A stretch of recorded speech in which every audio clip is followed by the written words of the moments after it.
To reach the playoffs, the Storm know Willis must hit his target. Like Stevie Thomas, the Storm's top all-time receiver.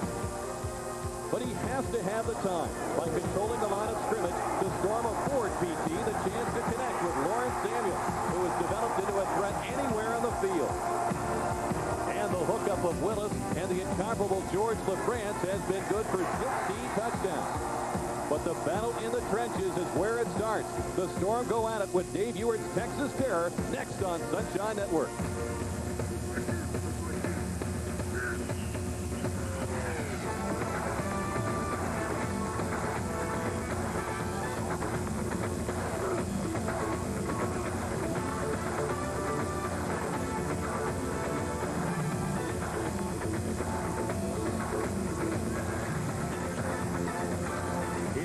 Texas, it is hot and humid. One of the hot spots in the United States, just as you would expect on the 4th of July weekend. Welcome inside the Summit, where tonight on Sunshine Network, we present the Tampa Bay Storm and the Texas Terror. Good evening, everyone, and welcome to our coverage. Rick Peckham along with Jerry Johnson, and we expect the action inside the Summit to be just as hot as the weather outside. And Jerry, we're getting to the time of year, week 10 here of the Arena Football League season, where it's time to start looking at the standings, check out the playoff positions, and as far as the Storm and their fans are concerned, they're checking with a little more apprehension than usual. Indeed, the Storm in a battle for their playoff lives. Arizona, New Jersey, both 8-1. Orlando is 7-2. Iowa, Nashville, both 6-3. Milwaukee alone at 5-4. Tampa Bay tied with Albany and San Jose. All those teams at 4-5, tied for the last and final playoff spot. Here are the games remaining, including tonight's for the Storm, and I'd have to say the schedule's favorative. Sure does. The Storm play the next 3 at home against the 2-7 Anaheim Piranhas. Iowa is next, July 18th, with the best record at 6-3. Florida, the last home game, July 26th. They are 3-6, and the Storm will finish on the road in San Jose. Now, Jerry, in preparation for this game with the Terror, Tim Markham made more changes in the Storm lineup. He brought in a lineman, a new face in Earl Scott. He brought in a very familiar face in Andre Bowden. Sure did. Andre Bowden holds 8 Storm rushing records. He played for the Storm in 1991, 92, and 93. Should add a new dimension tonight to the Storm defense. And Earl Scott played center for Amsterdam of the World League. This guy is 6'3", 300 pounds.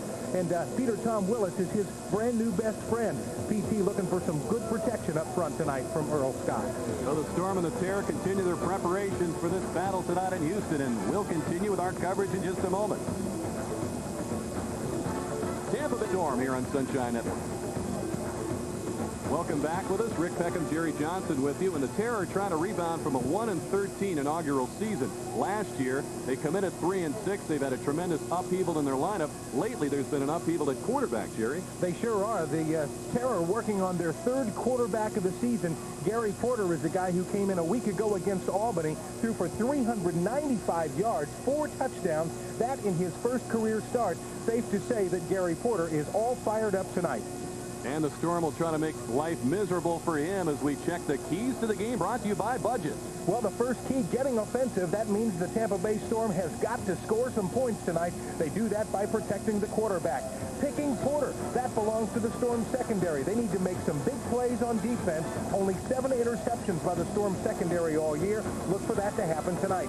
And combat chemistry. You know, this is the 50-yard indoor war. The Storm needs to find that chemistry it needs to take this team to the next level, that level being the playoffs. Jerry, you are the king of alliteration, and we'll be back with tonight's opening kickoff between the Storm and the Terror from Houston in just a moment.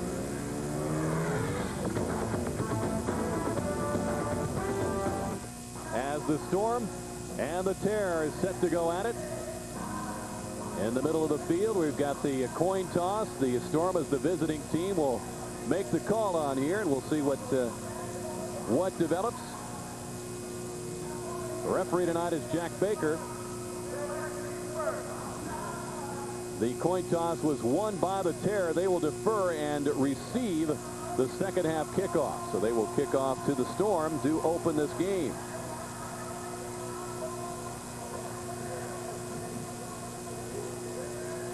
As the Storm coming in at 4-5, Tim Markham rallying the troops. His team 2-2 on the road, preparing to take on a team. This is one of those head-to-head games, Jerry. You've got to win to keep the Terror behind you, because in the final analysis, a lot of head-to-head comparisons will be made if you get some tiebreakers. Yeah, that's the way it works in the Arena Football League. Tim Markham is 87-21 in his 9th year as a head coach in this league. He knows better than anyone else how that head-to-head comparison works. And a year ago, Tampa Bay swept this Texas Terror team, beat them here and in Tampa Bay. And tonight they're looking to keep that streak alive. We're looking at the youngest coach in the Arena Football League, Dave Ewert, just 28 years of age, a former member of the Storm, played for Tampa Bay back in 1991. He was a lineman. Dave Ewert 9-11 in his second year. A year ago, he coached the St. Louis team into the playoffs. Earl Bruce was the coach to start the year, resigned, and Ewert took over and did a nice job for the Stampede. Richard DeFelice, number 6, will kick off. And he has a nasty habit of kicking footballs over the screen, Jerry. So he may or may not see a return here. Yeah, we'll talk some more about him a little bit later, but he has one fine leg here. George LaFrance, as usual, is deep to receive the kick. And it bounces off the screen. LaFrance has to take it off the turf, and he's wrapped up and dropped. It'll be a touchback as Carlos Fowler, number 77, and Darrell Lane, number 92, led the charge in there defensively. They'll bring it out to the 5-yard line where the Storm will get things underway, 1st and 10. Awfully difficult to take a ball like that when it bounces off the screen and basically dies like that one did.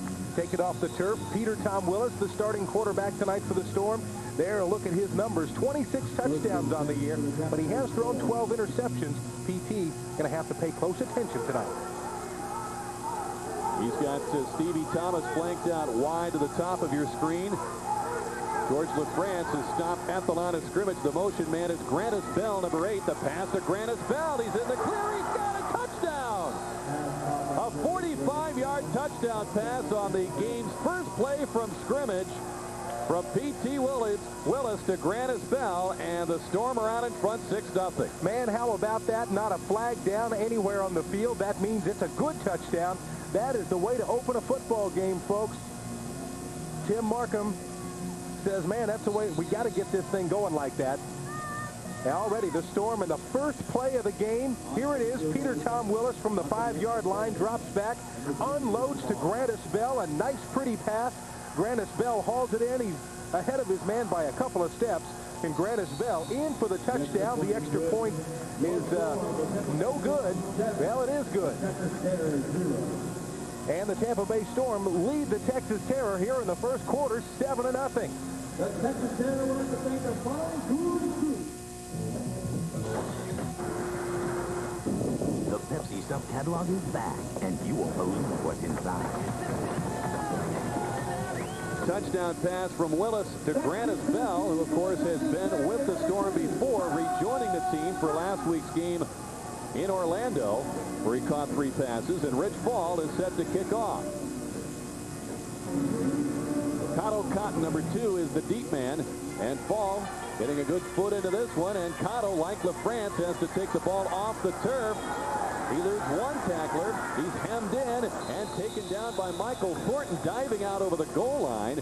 And I think they're going to mark him inside the 1 as opposed to the touchback at the 5-yard line had he been tackled in the end zone. That's a great break for the Storm defense. They get to get in their faces right away up close at that 1-yard line. I'll tell you, going back to that touchdown, Grannis Bell, he's only 5'8", goes 155 pounds out of West Virginia. But he has some speed, and he turned it on out there on the field. Blew himself down there and collected the touchdown. There are the numbers on Gary Porter coming into tonight's game. Won a relief appearance. He started last week, and he throws a souvenir into the stands. Andy Chilcote well covered by Les Farley along the near side. Willie Wyatt providing some early pressure up front for Gary Porter. Let's have a look at tonight's starting lineups, brought to you by Discount Auto Parts. For the Texas Terror, Gary Porter, the quarterback, Andy Chilcote, the fullback, Cotto Cotton, the wide receiver on one side, Lloyd Hill on the other, Carlos Fowler, Jamie Bragg. The pass to Cotton, he's belted by Tracy Sanders, makes the grab. As they were starting from inside the 1, they're going to mark him at the 10-yard line. It's going to be very close to a first down spot here as Tim Markham is talking with Tom Bryan, the head linesman. Let's have a look at the Storm defense brought to you by Discount Auto Parts. Sylvester Bembry opening up with Willie Wyatt, Wilkie Bazille on the front line, Les Barley, Stevie Thomas, Antoine Worthman, and the defensive specialists Tracy Perkins, Tracy Sanders. And it is a first down. The gain of 10 for Gary Porter and the Terror. A good lick, though, over there on the sidelines by Tracy Sanders. We get to the motion man Holmes, and Wyatt came across, and flags go flying. Let's see who is at fault here. Well, Willie Wyatt was... 55 on the defense. 3-yard penalty. Third down. Yep, Willie Wyatt jumped off sides there. That'll be a 3-yard penalty. And it'll give the Terror a chance to begin anew. Willie Wyatt, a guy who makes very few mistakes out there. He's a guy who doesn't pile up a lot of statistics in terms of tackles and sacks, but his work at the nose guard position enables others to clean up. Here's Porter firing and connecting with Bernard Holmes, their leading receiver. Slips a tackle and crosses midfield. He reaches the Storm 23-yard line. And a first down for the Terror. Yeah, Bernard Holmes is the man on offense for this Terror team. He is second in the league with receptions coming into tonight's game, 65. Fifth in scoring with 100 points, fifth in touchdowns, and sixth in receiving yards. So Bernard Holmes is a guy that the Storm defensive backs will be coming up against all night long. Here's a pitch to Andy Chilcote. He is sacked. A nice tackle by Antoine Worthman. Les Barley making sure Chilcote goes down, and he picks up about a yard. Andy played with the Iowa Barnstormers last year, and the Storm saw him in the Arena Bowl championship game. He's a big boy, 6 feet tall, but 250 pounds. This guy can rumble himself on down the field. He picks up a yard at second down and 9 for the Terror, who trails 7-0. A stunning completion from P.T. Willis to Grannis Bell on the opening play of the game. Here's Porter firing. Lloyd Hill. He's got a touchdown. On the corner route, Hill made the grab. And the Terror come right back. That's going to happen when you get over and get some speed, and it happened right there. Antoine Worthman on the coverage, but Lloyd Hill gets himself wide open. Here's Gary Porter with some pretty good protection right there. Fires a strike. Hill has to leap in order to catch that football. And Worthman just a day late and a dollar short on that one. A good touchdown by the Terror. And DeFelice is pretty phenomenal in extra points. He's missed only 4 out of 55 this season. And his kick is good here. As Jack Baker indicates, the kick through the uprights, and the Terror have tied this game up at 7 with 9:53 remaining in the first quarter. Tampa's winning team is the Sheraton Grand Hotel at Shula Steakhouse. In the heart of Tampa's West Shore Business District, the Sheraton Grand is located at Kennedy and... See a couple of scores on the board early in this ball game. The Terror score a lot of points. They give up even more. And Richard DeFelice will kick off to the Storm with George LaFrance back deep. We look at the scoring drive by Texas. Almost 4 minutes. Elapsing at the 49-yard drive. It started from inside the 1. Here's LaFrance, a marker down. Looking for room. George ducks out to the 2-yard line. Jamie Bragg got a piece of it, number 99.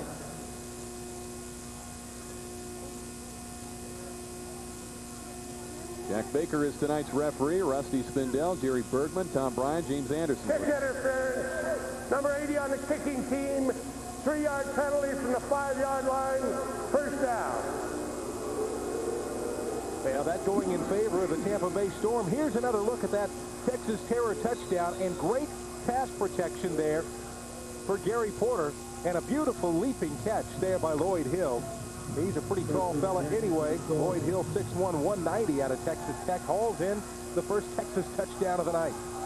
Storm start from the 8. The 3-yard penalty against Texas for penetrating the 5-yard line on the kick coverage. LaFrance accepts the pass from P.T. Willis. He's banged into the boards by Demetrius Martin, number 24, at the 22-yard line. So they pick up 14 as we look at the Storm starting lineup and offense, brought to you by Discount Auto Parts. P.T. Willis, the quarterback, Les Barley, the fullback, Grandis Bell, Stevie Thomas, the receiver, Sylvester Bembry, Willie Wyatt, Wilkie Bazile up front, and George LaFrance is the Tampa Bay Storm offensive specialist.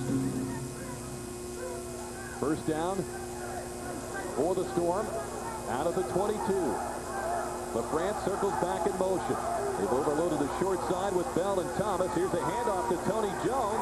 Jones fumbles, reaches back for the ball. It's picked up by Carlos Fowler. They will mark him down at the Storm 23-yard line. It looked like Jones had some running room, but one of the bugaboos that have haunted this team this season has been fumbling the ball, and they turn it over on the fumble to Fowler and the Terror here near midfield.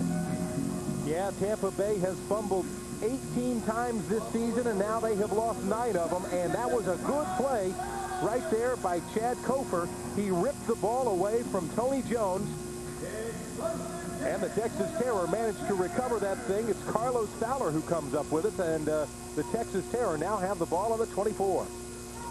Porter with some time fires. He connects with Cotto Cotton, and he's wrestled to the turf by Tracy Sanders at the Tampa Bay 14-yard line. And that'll be very close to the first down for Texas. Gary Porter has been very effective for this team, as we mentioned earlier, the third quarterback for Texas, and Texas giving him plenty of time up front so far, and that is one of the keys of the night. Tampa Bay's defense is going to have to rush the passer, put some more pressure on Gary Porter, and keep him from completing those little 10, 12-yard out patterns like that. He's off to a 4-for-5 start.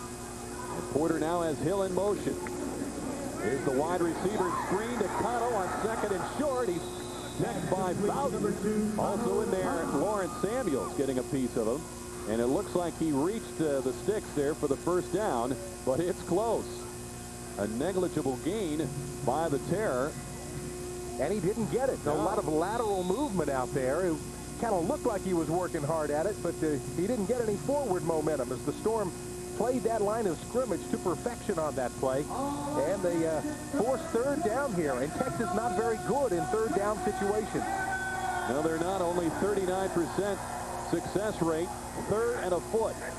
From the 14 of Tampa Bay, the handoff to Chilcote. He's got a big hit by Tony Jones. He fell forward. Let's see where they mark it. Man, that was a good one, too. Number 44 against number 44. Tony Jones with the big hit, and they do not get the first down. That's going to bring up fourth down.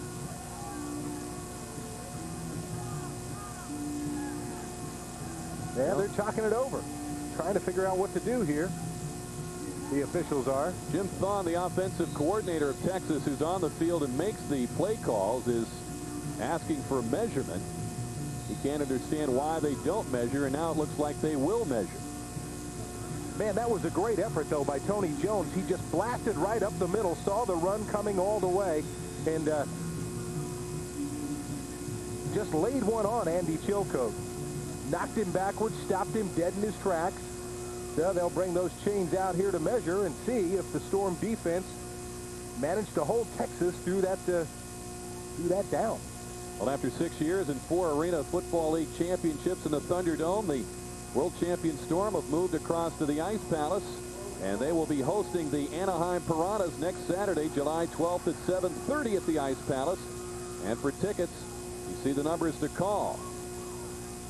And it will be a fourth, and it looked like they lost a couple of inches on that play. Yeah, the official signaled it was a good foot to a first down here, and it appears that Texas is going to go for it. With a guy like DeFelice and his field goal record, you might think that these guys might want to put some more points on the board instead of gambling here early in the contest. But gamble they will. Porter out of Northwest Oklahoma State.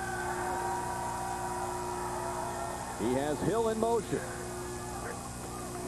And Porter will keep it, looking for room, builded by Samuels. And once again, where are they going to spot this? And it looks like Tom Bryant is indicating they're going to spot it closer to the 13-yard line, which would give Texas the first down. And it is a first down. He gets 1 yard on the keeper. Yeah, they're going to call it forward momentum here. Gary Porter going off to his right, and you can see he takes a step right there just before he's met by Lawrence Samuels. And the officials are going to give it to him. Gary Porter rolling to his right shows lots of courage by the quarterback. Notice down there on the field before the game, a very strong young man, very muscular, likes to get in there and battle with these guys. Of course, trying to impress his coaches, making his second start for the Terror. So the Terror continue on by the skin of their teeth. Here's Porter looking toward the end zone, and Perkins had his man, Bernard Holmes, totally sealed off, and the ball sails incomplete. It'll be 2nd and 10 from the Storm 14-yard line. Perkins just about turned that play into his own. He appeared to have gotten himself into position as a receiver there, blocking his man out. Gary Porter trying to drive this team in for a second touchdown here in the first quarter. Tied at 7.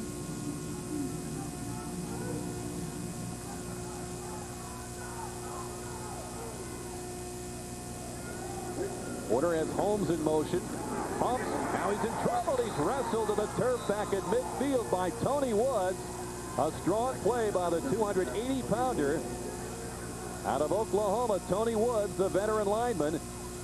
And they will mark Porter down at the Tampa Bay 23-yard line, a loss of 9. What a great play by Tony Woods. A couple of weeks ago when he joined this team, Tim Markham said he was going to be a great player for this team. And he blows past the offensive line and gets himself a sack, something the Storm has not done too well this year. They only have 5 sacks coming into this game. That's the 6th of the season. Woods working on that defensive line now with Bazile and Andre Bowden. Porter blocks one for he stepped inside Tracy Sanders to make the grab, and on a 23-yard connection, Porter and Cotton combined to give the Terror the lead. And Kodo Cotton heads up into the stands and hands somebody the football personally. Gives them a gift. Kodo Cotton, one of the best return men in the league this year, and right now he celebrates a touchdown here for Texas. Again, great protection by the offensive line, and Kodo Cotton reaches up, pulls it down. Nothing Tracy Sanders could do about that one. And with the extra point, if it's good, Texas will take a 14-7 lead over the Tampa Bay Storm in the first quarter. I think there was a penalty assessed against the Terror for Kodo Cotton's antics after the score. That'll be applied on the kickoff as DeFelice for the extra point, and the snap is high. It bounces to DeFelice. He's looking to lob one up there, and instead of kicking it over the net for a souvenir, he throws it into the seats. Richard DeFelice in the role as a passer. Cole Casey, who is in camp with the Storm trying to earn a spot at quarterback, was the holder, and the snap came high. He bobbled it, and the kicker ended up with it, a la Garo Yepremian. Well, I'll tell you this, as a passer, DeFelice is a pretty darn good kicker, because this is not a good thing. You see the snap gets bobbled right into the hands of DeFelice. He says, well, let me see if I can turn this into something. And right there, he just decides to get rid of it. Wisely throws it away, otherwise he would have been hammered. Gary Porter with the beautiful touchdown, looks one way, throws another. Very nice catch by Kodo Cotton, and it gives the Texas Terror a 13-7 lead over the Tampa Bay Storm. 3 minutes and 56 seconds left to go here in the first quarter. Porter threw for 4 touchdowns last week in the loss against Albany. 2 touchdown passes already this week, as his team has moved in front. As we told you about how many points they score and how many they give up. You'll recall Texas was on the losing end of that record-setting performance by New Jersey. That kick off the top of the frame, and it's grabbed by Lawrence Samuels. He was Johnny on the spot there as Darrell Lane tackled him. That was a free ball as it came off the top of the frame, and had Texas recovered it, it would have been a touchdown. So Lawrence saving the day there on the touchback. But you might recall Texas was the team that lost 91-62 to the New Jersey Red Dogs a couple of weeks ago. What an unbelievable score. And as you mentioned, Texas doing pretty well offensively. They're averaging 50.7 points a game. That's the good news. The bad news is they're giving up 58 points a game. Generous hosts. And the Storm would love to puff up that average a little bit tonight. Willis throws down when George LaFrance. He slipped on his cut, and the ball lands incomplete. George, who was limited by Orlando last week to only 2 catches. He'd been averaging 8 per game over about a 5 or 6 game span prior to that. But George did do one thing against Orlando he hadn't done all year long, and that was run back a kickoff return for a touchdown. He said, man, I enjoyed that. I'd like to do it again.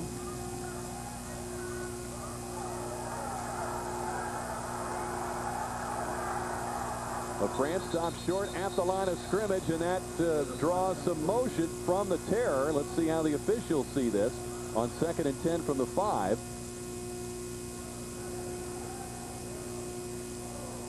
Offside, 73 on the defense, 3-yard penalty. Second down. Harrison picks up the penalty, and my mistake, they had marked it at the 8 as they applied that 3-yard penalty from the touchdown against Texas. So it's now at the 11-yard line. Credit that offsides, too, to Peter Tom Willis and the cadence he calls down there at the line of scrimmage. LaFrance in motion. Willis looks for George, finds him on the turn-in pattern at the 22-yard line. He's met there by Tommy Oates, the native of Orlando. And the Storm pick up the first down. Yeah, the book on this Texas defense is that they'll kind of play you a little bit soft up close and give you those little 10, 12-yard passes like that. And PT and George LaFrance will take them all night long, because all that does is get you closer and closer to the end zone. Willis with 3 completions tonight on 4 attempts, good for 70 yards. Willis looking deep for LaFrance. He's behind his man, and he can't hang on. Just off his fingertips, incomplete. As he had a couple of steps on Martin and Billy Mitchell, one of the defensive specialists. Very nearly a tremendous catch for George LaFrance. You can see from this angle here, good protection for Peter Tom Willis. And look at George LaFrance give that one everything. It hits right in the hands, and George just can't quite hang on. And P.T. Willis, you see his reaction. He thought, oh, man, I thought that was a touchdown, folks. Yep, try it again, though. 2nd and 10 from the 22. Willis looks for George again, overthrows him off the boards and incomplete. And the Storm will be looking at 3rd and 10 now from their 22-yard line with 1:15 to go here in the first quarter. Texas leading 13-7. PT just about had his pick of receivers that time. He had George LaFrance go out to the middle of the field and then cut back across. That's who he eventually aimed at. Overthrew him just a tad. But also on the same side, he had Lawrence Samuels, who has become a fine receiver and a new deep threat this year for the Storm, blazing on down the field. Larry Kennedy, number 5, is on the field as well. One of the receivers at the disposal of P.T. Willis. And Willis, under a bit of pressure, gets it away. Samuels breaks the tackle, gets the first down, ducks inside on the tackle by Mitchell, stepped out of bounds inside the 10. Nice effort by Lawrence Samuels to make that grab. He knew he needed another yard or 2 to get the first down. He got that and plenty more. Hey, he is one tough customer. Loves to catch this football. P.T. Willis lays it right out there to him. He hears the footsteps behind him, but Lawrence says, man, that's not a first down.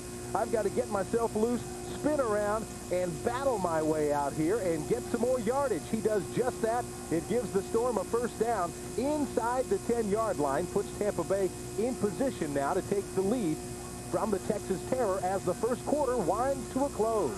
The final play of that quarter, the 20-yard hookup from Willis to Samuels, putting the Tampa Bay Storm in scoring position. And trailing 13-7 after 1, will return with second quarter action here on Sunshine Network in just a moment. Barley in for the touchdown on the 8-yard line. He's tied it up at 13. Les Barley, what a job tonight here he does for the Storm. Scores another touchdown. Les Barley doing very, very well this season. Earlier this year, he became the league's all-time leader in rushing touchdowns and in rushing yards. Tonight, he scores the second touchdown for the Storm. You know, Tim Markham, as we mentioned earlier, said he thought that the Storm might be able to run on this Texas team. And Rich Fall makes good on that kick. And that gives the Storm a 14-13 lead just into the second quarter. Scoring to put the Storm out in front on this 8-yard carry. Plenty of room to get the corner. Good blocking led by Michael Thornton and company. There's our look at our Coors Light scoring drive. 7 plays. And the 8-yard run culminates that drive with the score. And as Rich Fall kicks off to Bernard Holmes, we get a whistle. And it looks like we might do it again. Perhaps there was some confusion on the field as to whether we were actually starting or not. Back to that touchdown, you have to give Michael Thornton a tremendous amount of credit there. He threw a key block just as Les Barley could have been run out of bounds.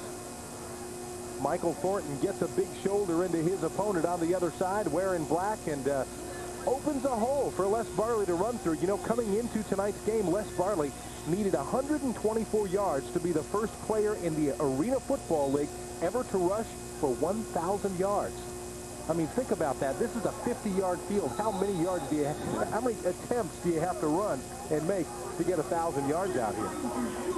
Yeah, hopefully he can reach that in the near future with still 4 games plus tonight's remaining on the regular season schedule. Here's Bernard Holmes with room to bring it out. Penalty markers down, though. Rich Fall forces him out of bounds near midfield. This team, an explosive scoring team, and one of the things they do best is return kicks. Bernard Holmes, Rodney Blackshear, Cotto Cotton among the best kick returners you'll find in the Arena Football League. The officials are huddling up back of the 10-yard line of Texas and discussing this yellow hanky that is on the turf. Some thought that there might be a holding call here. Both flags are for holding by the return team. Number 44 in this spot, 84 on field. The penalty will be administered half the distance to the goal from the 8-yard line.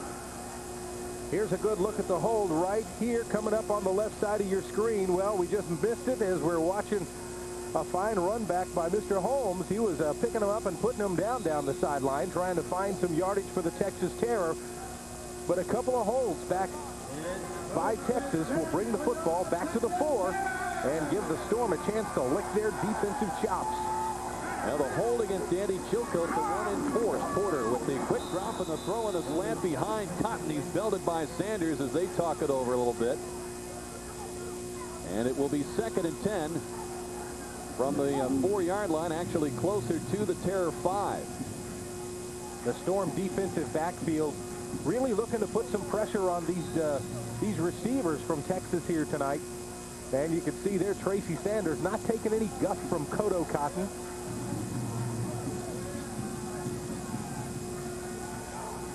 Circling back in motion is Edwin Howard. Porter looking for a pick-off. Perkins has it at the 10, and he gallops in for the touchdown. He read the eyes of Gary Porter all the way, and he had his sights on that ball before Howard ever turned around. And the Storm now move in front 20-13. That's what we talked about earlier in the evening. The Storm coming into this football game with only 7 interceptions, and the defensive secondary a little upset at themselves about that. So right there, Perkins just steps in front of the ball, makes the great play. He knows he's got a touchdown right after he caught the ball. He slowed down and just kind of marched his way on in there, said, look at what I got. Well, they've lined up for the extra point. Rich Fall is ready. His tee is down to the 10, but P.T. Willis had to be summoned from the bench as the holder. Here's the kick by Fall, and it is good. And so the Storm rack up 21 points in a little over a quarter. They've scored twice here in the second quarter to lead by 8. Here, as it's referred to here by the Terror, the Summit in Houston, Texas, 21-13, the Storm in front, 12:27 to go in an exciting first half. Rich Fall has been a busy man, and he is set to kick off once again. Bernard Holmes will take this kick if he can. And he waits for it to come off the soft net. And down he goes to the 4-yard line. He was hemmed in by first Perkins and then Antoine Worthman, number 23. And so once again, the Terror will start very deep in their own territory. This doesn't look too good here. Willie Wyatt limping off, holding his right hamstring. And not very happy about it either. Jerking the straps off his helmet. Willie Wyatt headed for the bench right now. And he is indeed a key player for the Storm up front. A tremendous work ethic. We'll see how the Storm can do without Willie Wyatt. Well, Gary Porter from the 7 on the blitz. Barley perhaps getting an early start. Here's the throw by Porter, and it's dropped by Rodney Blackshear, number 3. Tracy Sanders all over him. And flags down, and let's see if they picked up something on the blitz by Les Barley. The officials talk it over.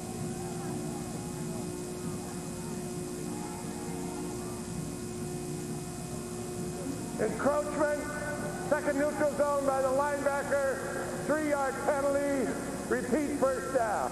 That's exactly what happened. As a linebacker, there has to be daylight from the snap of the ball between the defensive line and the linebackers, and here he comes shooting into the gap, so he is called for the encroachment penalty there. Kind of put some scare into old Porter there. Got him going, got his eyes looking to the right and running around back there. The Storm, 2 penalties for 6 yards so far tonight. Don't need many more of those. Oh, Howard was set to run upfield before he caught the ball as he dropped that one. And it will be 2nd down and 7 for the Terror. Yeah, nowhere to hide from that when that ball hit him right dead square in the hands, and he just flat dropped it. He was trying to turn around and head upfield. The Tampa Bay Storm enjoying a 21-13 lead here in the second quarter. Tracy Perkins with his 6th interception of the season. Ran it back 11 yards for a touchdown. Porter with a deep ball. Bembry with the pressure. Here's the throw. Blackshear makes the grab. Wrestled down by Sanders, but he's at the Tampa Bay 15-yard line. A gain of 24 yards. Man, it doesn't get too much closer than that. Sylvester Bembry well into the backfield. Watch him grab Porter just as he throws the football, wrestles him to the ground, but a beautifully thrown pass, and it's complete as his receiver comes to a sliding halt. Rodney Blackshear, there are his numbers. 15 catches, 127 yards, and a pair of touchdowns, and that'll boost his reception average length. He's one of only 4 players back this year from last year's inaugural season. He takes the wide receiver screen, and he's tackled by Thornton inside the 10-yard line. Rodney Blackshear, who was the Terror's leading receiver last year, deferring to Holmes, as we have pointed out early on tonight, as he's become the new #1 man. Blackshear with the nice catch out in the middle of the field, and Thornton has to make the grab from behind. Just gets hold of an ankle and drags him down. The initial stop with his shoulder. The Texas Terror has the 2nd highest scoring offense in the Arena Football League. They're scoring 50.7 points a game, and they're driving again.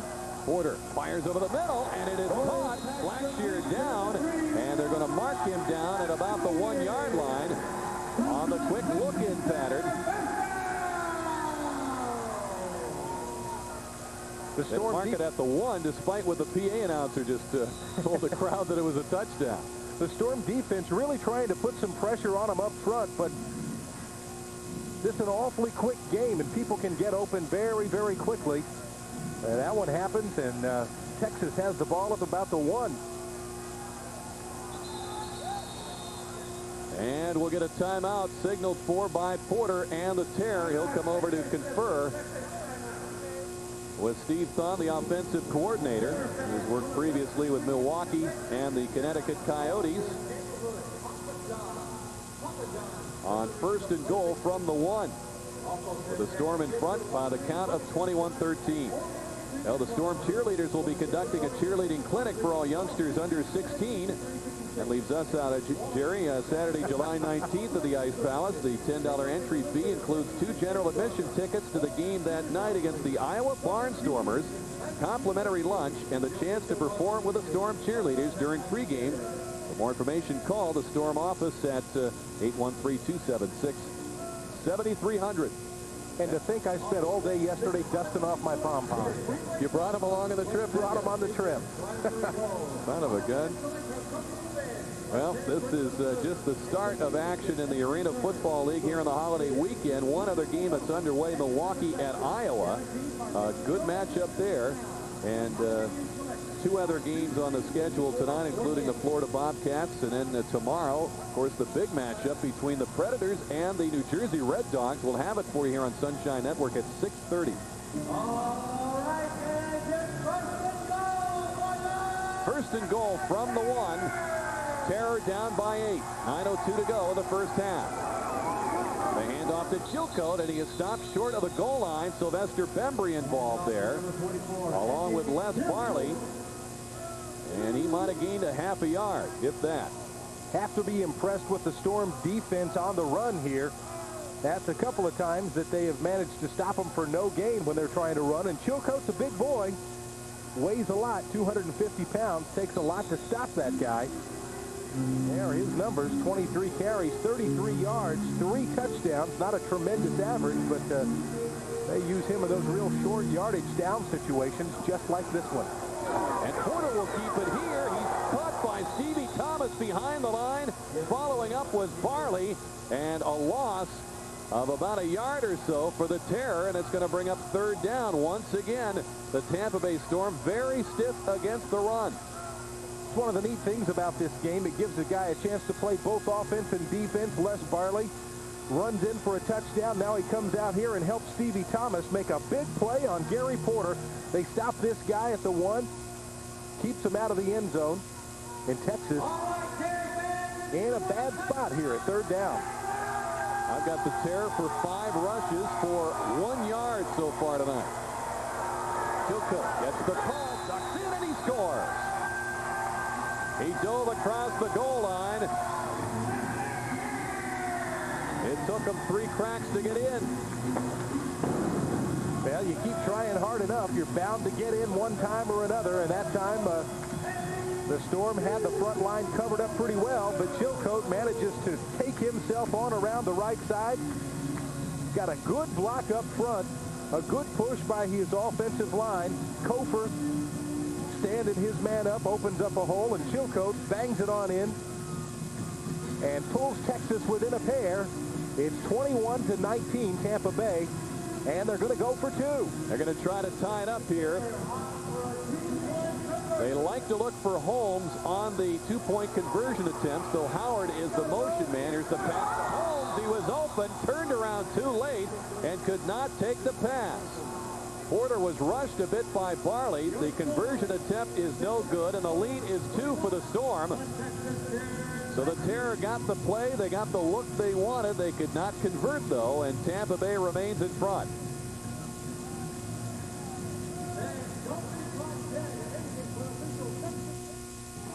Oh, man.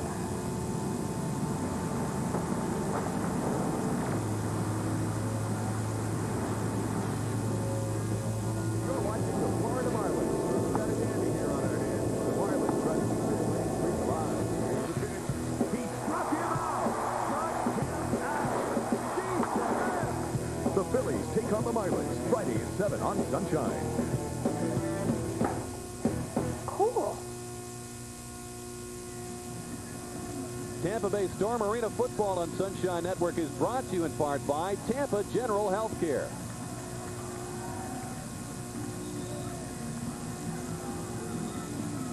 Now the Storm set to receive the kickoff from Richard DeFelice, and Earl Scott wearing number 52. I believe this is the first time he's taken the field for the Storm,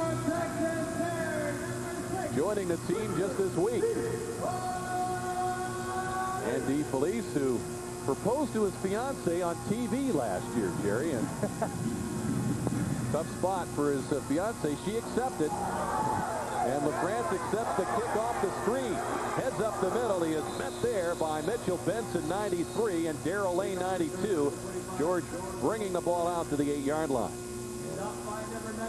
Yeah, you know, George leads the league in all-purpose yards, 1,639 coming into tonight's game. Again, a week ago, had a kickoff return against Orlando, 56 yards worth for a touchdown.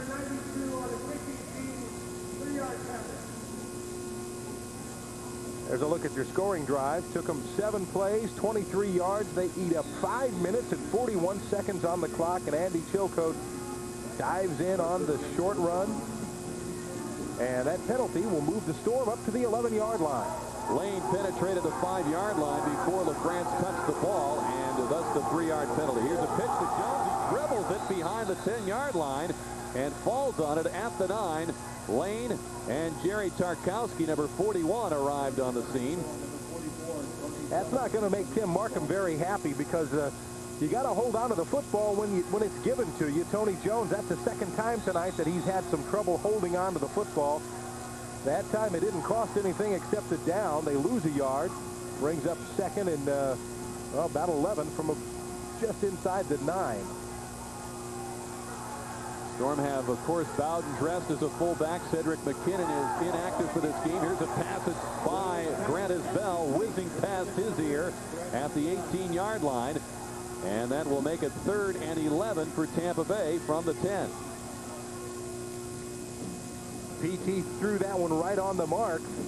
Grant Isbell had his hands up in the air, kind of like one of those tires a quarterback throws his balls through, you know, when he's out practicing. And Grant Isbell just couldn't quite drag it in there, and it'll be 3rd down for the Storm. As you see, 5:15 remaining before halftime. We hope to hook up with the owner of the Tampa Bay Storm, Woody Kern, at halftime, so join us for that. Here is PT throwing to LaFrance. It's off his fingertips, incomplete, bringing up 4th down.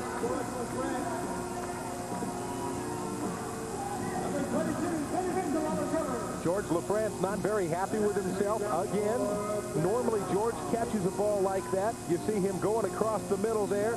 And a pretty well thrown ball that would have been a spectacular catch. George got one hand on it, couldn't hold on. And it brings up 4th and 11. And Rich Fall will have a long kick in front of him. 57-yard attempt here. Rich 3 of 11 on the season, 0 for 4 from beyond 50 yards. And he's going to pooch this one down to the corner. Cotton takes it near the goal line.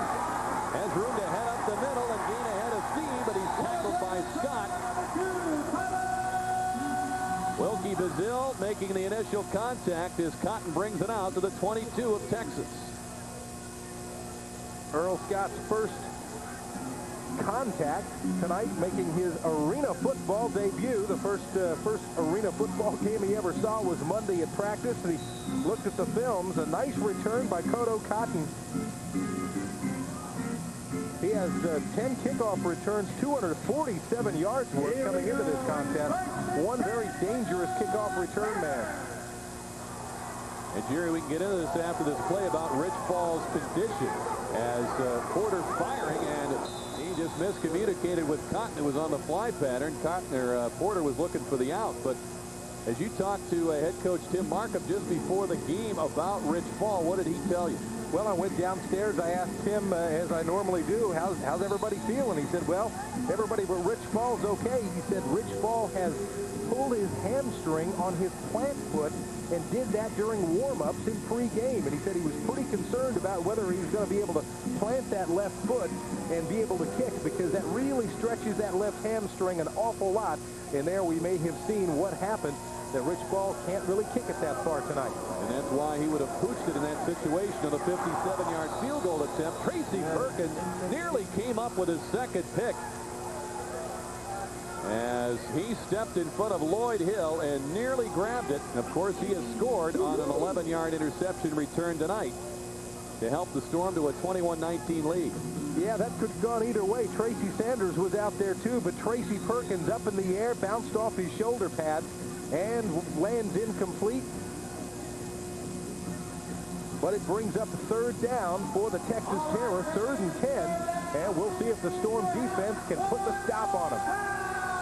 They're unable to this point to take advantage of excellent field position on the kickoff for the field goal return by Cotton. Barley came across the line and made contact with the Terror offensive line, and that brings about a little confab among 4 of the officials as to who moved first.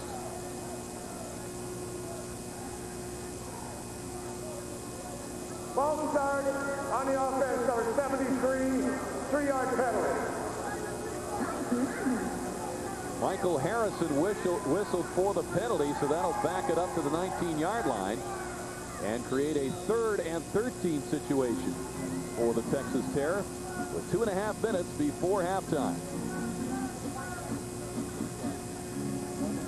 Gary Porter, as Jerry mentioned in the open, the 3rd quarterback to play this season for the Terror, and Texas will use their final timeout here in this first half. Tampa Bay doing pretty well in the cemetery here at the Summit in Houston, Texas, leading this ball game 21-19 with 2:21 to go in the first half. Willie Wyatt got his helmet back on, standing down there. He says, I'm going to be coming back in this football game. They're talking to P.T. Willis, and P.T. shaking his head. Peter Tom Willis asked him how those ribs were, and he said, honestly, they're just about the same. Cracked ribs take a long time to heal, awfully painful. I said, how you doing with that? He said, you know, I believe I'm just getting used to it. Wow.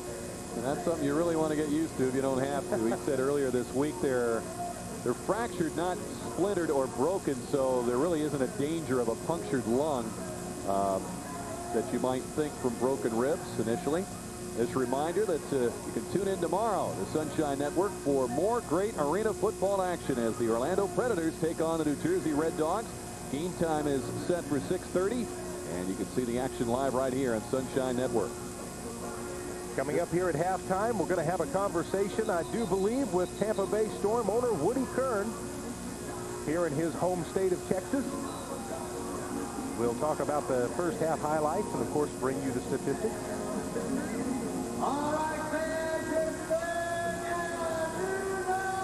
So, 3rd and 13 here from the Texas 19. And here comes Barley across to lay a hand on the shoulder of Michael Harrison once again. All kinds of flags down on the field as they'll kind of have to sort this one out. Didn't even get any time off the clock on that play. False start, 73 on the offense. Barley must be a master at detecting that, because Jerry, you'll recall in the last get-together we had at the Ice Palace with the New York City Hawks, they took 9 illegal procedure penalties, and he came across to make contact on most of them to bring about the flags. Something the Storm does very well, cause the other team to make plenty of mistakes, and Tampa Bay always able to capitalize on those in one way or another. And now Barley again. Texas has been hit with 7 penalties for 22 yards. Most of them procedure calls. This one's going to be on him again. 46 on the defense, 3-yard penalty. All the indications were that was going to be on Texas, but this time Les Barley. Yeah. Comes on across the line. Michael Harrison rocking back just a little bit, and Barley feeling that that constituted enough motion to come across, and that was not detected by the officials. So it's 3rd and 13. Here's Porter hurling it downfield, and it's grabbed by Tracy Sanders. He falls out of bounds at the 5-yard line. Sanders with the interception.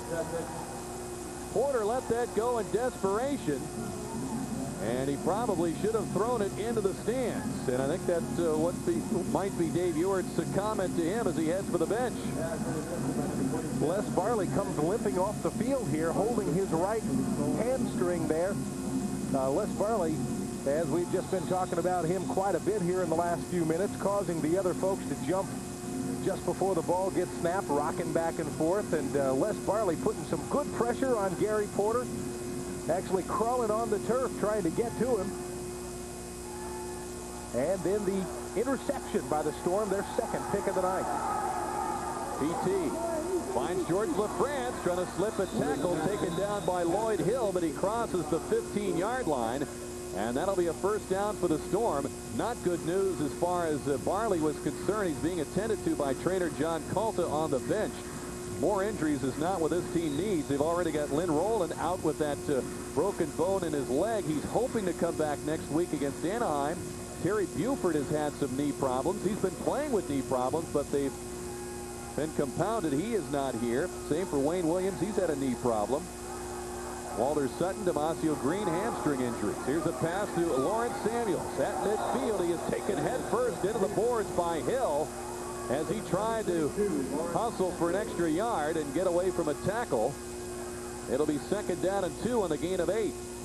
The Storm really would like to take some more momentum into halftime here. 1 minute timing rules are now in effect. And the official gives us 1 minute left to go in the game. Oh, that was a vicious drive into the wall over there. And those pads aren't nearly as soft as they might look. Lawrence Samuels takes one head first and comes out of there just fine. That's the kind of thing that can be dangerous.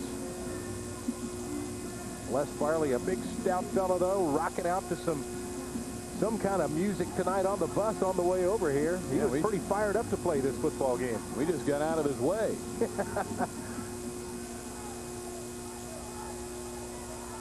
Second and 2. Willis with time. Lofts it up there for Samuels. He overthrows him. And it will be third and 2 with 55 and 1/10 to go in the half. And the Storm leading by 2 points. Lawrence Samuels has, as we mentioned earlier, become a deep threat for the Storm. At that time, PT just a little too much mustard on the football, overthrows him a little bit. And Lawrence Samuels may have been held up just a little bit on his way toward the end zone as well. Something interesting about the end zones here in the cemetery, the summit, they're kind of rounded off on the outside. Makes them a little shorter. An obvious advantage for the defense. LaFrance in motion. Here's the short pass to Larry Kennedy. Hauls it in. Crosses the 15 of Texas. Reaches the 13. Plenty of yards for the first down as he picks up 13 yards on the play. Larry's third catch of the season. Larry Kennedy, a real tough guy out there. Likes to play defense, but his strong suit is hauling in the football. Look at that. Nice catch. Drives himself up toward the end zone. Larry Kennedy made a beautiful catch in the first game that he played, I believe, up in Albany. Caused a fumble, turned right around, and made a great catch. Makes another one here tonight. Clock running, 30 seconds now. Willis throws, and Kennedy cannot haul that one in. Billy Mitchell right there in the coverage, and the clock will stop with the incomplete pass inside the final minute of the first half. 27.7 seconds to go. And PT checking that situation out as he talks with Coach Markham. Ball of the 14. And the Storm trying to add to their lead here in the closing moments of the half. I've got PT 7 for 14, 123 yards unofficially here in this first half. He rolls out. Has plenty of time. Picks out the receiver. It's George LaFrance. He gets to the 7. Taken down. Not out of bounds, though. The clock runs, and now the Storm will use a timeout with 19.7 remaining. A real nice catch there by George LaFrance, but a tremendous block by Tony Jones gave Peter Tom Willis about 3 extra seconds. You see the block there. Tony Jones on the left side drives his man down. Sylvester Bembry pushes his man out of the way, opens up the field so PT gets a real good look at George LaFrance zipping across the field down there, and LaFrance makes the grab, and with 19.7 seconds left here in the first half of play, the Storm will have a first down at about the 7-yard line or so. The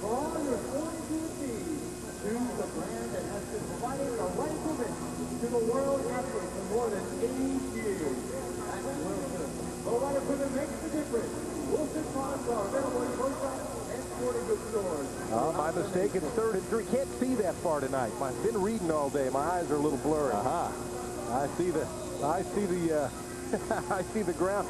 The line marker across the field there. Yeah, Third and 3. Life was tough in first class. It was. Wasn't it, Jerry? It doesn't happen to me very often. They were very nice to me today. Must be that disguise you're wearing. Here's the pitch to Tony Jones. He's doubled by Cotto Cotton, picked up a couple of yards, but he's going to be short by about a yard of the first down. Cotto Cotton, not one of the bigger members of the Terror at 190, taking on 245-pound Tony Jones with a pretty solid hit. Yeah, Tony Jones doesn't come down very easily. Right here, he takes the pitch. He's thinking end zone all the way, looking for one block. And Cotto Cotton hits him high, too. And Tony Jones falls down at the 5-yard line, short of a first down by about a yard. That'll bring up 4th and 1. 10 seconds left on the clock. The Storm up 21-19. And Peter Tom Willis, Tim Markham talk it over, and the Storm will go for a touchdown here.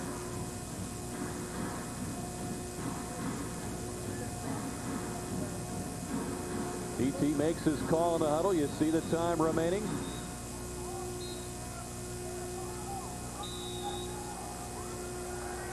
Willis has Kennedy, LaFrance, Samuels as receivers. The fullback is Jones.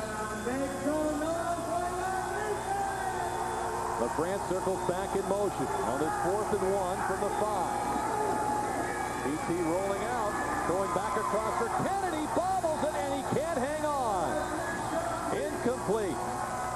The pass traveled over the head of Billy Mitchell, who reached up and perhaps broke the concentration of young Larry Kennedy, who could not hang on in the end zone. It will be first down for Texas, but only 4.5 seconds to go in the half. If ifs and buts were candy and nuts, we'd all have a Merry Christmas. But if P.T. Willis had dropped back there and thrown the football about 2 seconds sooner, Larry Kennedy was standing still practically in the corner of the end zone and may have had better concentration, a better chance to catch the ball. But by the time P.T. got out there and let loose of the thing, there was a defender over there, and it broke the concentration of Larry Kennedy. And that shows his inexperience in this league. It cost the Storm a touchdown with 4 seconds left on the clock. Here's the pass to Cotton on the short attempt, and he's taken down, unable to get out of bounds as he was brought down by Woods over there, and that's going to do it for the first half of play. Tim Markham up by 2, but I'm sure he had visions of a larger lead on that Storm drive that nearly closed out the half. Dave Ewart's club on a 4-game losing streak. He's got to feel like he's right there, trailing 21-19 at the end of the first half of play. We'll be back with our halftime activities, including a conversation with Storm owner Woody Kern in just a moment.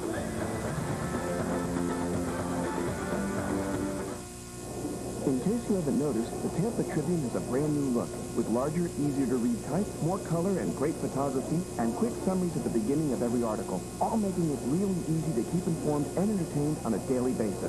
And now when you subscribe for a year, you get the Gusto card, which saves you 25% at more than 100 Bay Area restaurants. It's an offer that helps you make the most of your money on the paper that helps you make the most of your time. And we know how busy you are. The Tampa Tribune. Get something out of it every day. Tampa General Healthcare, the hospital you own. And your TGH covers everything from birthing to general medical care, plus services like level 1 trauma, the Cardiac Institute, the Family Suites, and the Children's Medical Center. And TGH has 145 of the top 183 doctors in Southeast. So when you need us, we're with you. Provided. I'm Tampa Bay Storm head coach Tim Markham. And I'm Storm quarterback Peter Tom Willis. Please join both of us for the first ever Tampa Bay Storm Charity Golf Classic, Monday, July 28th at 9 a.m. The tournament will be held at beautiful Bloomingdale Golfers Club with part of the proceeds benefiting the Tampa Marine Institute and the American Red Cross Tampa. Individual group packages and home sponsorships are available for this worthy cause. And if you happen to be in my foursome, I will personally guarantee a win over Coach's team. No. Oh, yes. I'm Forrest, and this is Bubba, and we're salesmen here at First Choice Motors. Hi, Forrest. Hi, Bubba. Tell the people what kind of cars we have. We got Mitsubishi cars. We got Ford cars, Honda cars, pickup truck cars, Mama always said buying a car is like a box of chocolate, and you don't know what you're going to get. Now, here's first choice road. If you don't buy here, you're just real stupid. Stupid is what stupid does.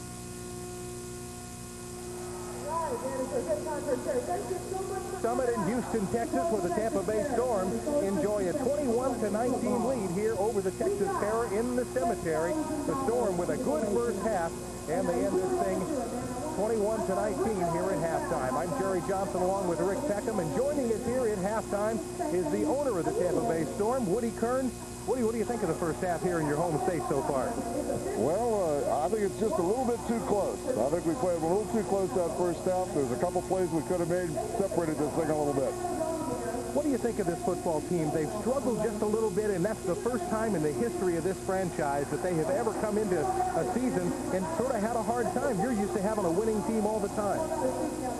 Well, I think it's evident right now we are struggling a little bit, but we're 4-5. We hope to come out of here 5-5. We have made some changes.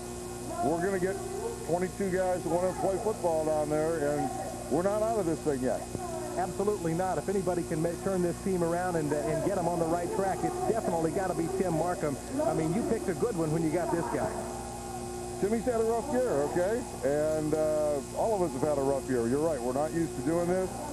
Our goal is to get into the playoffs, win 3 games, and we can be back where we were last year. A lot of the fans back home know that you are a sports nut, if you will. You've owned some baseball teams. You own the Tampa Bay Storm. What got you interested in being the owner of sports franchises? Long time ago, I played a little high school baseball and football, a little college football. And when I just looked at the opportunities that were out there, they seemed like fun things to do. So I've got a minor league baseball team. And I especially enjoy the Storm. I've had a ball in arena football and continue to have it for a number of years.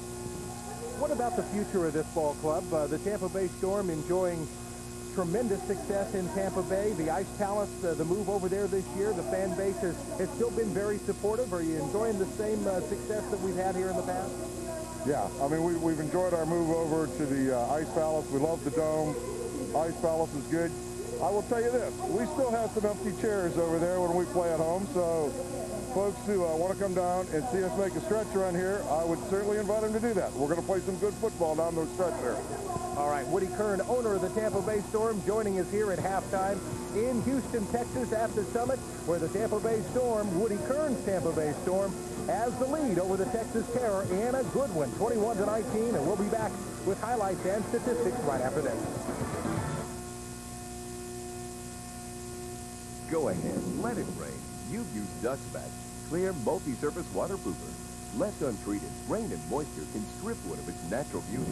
But a one-coat application of Duxback penetrates and seals to protect wood from warping and the ugly buildup of mold and mildew. Right now, get 25% more Duxback absolutely free when you buy the new bonus size. For long-lasting protection against the elements, nothing sheds water like Duxback. Available now at all Builder Square locations.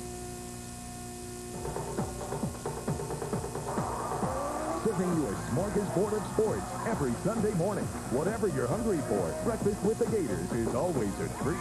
Wake up to college football, Sunday at 9 on Sunshine.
Rico and the Phillies think the Marlins are the chicken of the sea. But a Lou in Florida say, the Phillies fight the Marlins Friday night at 7 on Sunshine. Cool. Welcome back to the Summit in Houston, Texas here on the 4th of July weekend. We hope you're enjoying your holiday weekend and glad you're spending a portion of it with us here on Sunshine Network tonight. Rick Peckham, Jerry Johnson back with you. The Storm up by a couple as we look at highlights, and those highlights got underway very quickly tonight, Jerry. Sure did. The very first play of the game offensively for the Tampa Bay Storm, Peter Tom Willis with some great protection, and he unloads a 44-yard strike to Grantis Bell. There's the protection, and here's the beautiful grab by Grantis Bell, and he rumbles on into the end zone, and it gives the Storm a 7-0 first quarter lead on the first play of the game. Well, the Terror came back to score twice, and then on the first play of the second, the Storm went to work. Yes, first play of the second quarter, it's Les Barley. Gets a key block right there and rumbles on in for a touchdown, gives the Storm a 14-13 lead early in the second quarter. And on the following possession by Texas, the defense stepped it up for Tampa Bay. Tampa Bay's defense picks off one right here. It's Tracy Perkins in 11 yards for the touchdown. 21-13 Tampa Bay in the second quarter on the interception return. Porter's done a good job in an emergency situation, but Jerry, his inexperience showed on this play. Sure enough, Tracy Sanders this time going deep has to come back and make the interception as Porter can't throw it far enough, and that stops the Terror drive and gives the Storm the football, and Tampa Bay right now at halftime leads 21-19 here at the Cemetery in Houston. Well, our first half highlights are brought to you by First of America. And we'll be back with more from the Summit in Houston. Our score 21-19, the Storm over the Terror.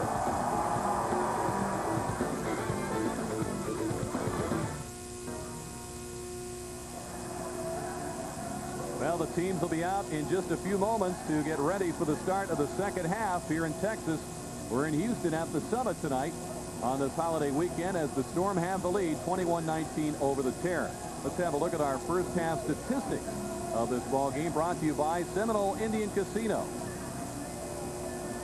Well, you can see the comparison in first downs. The Terror with 7, the Storm with 6, but the Storm winning the battle of total yards.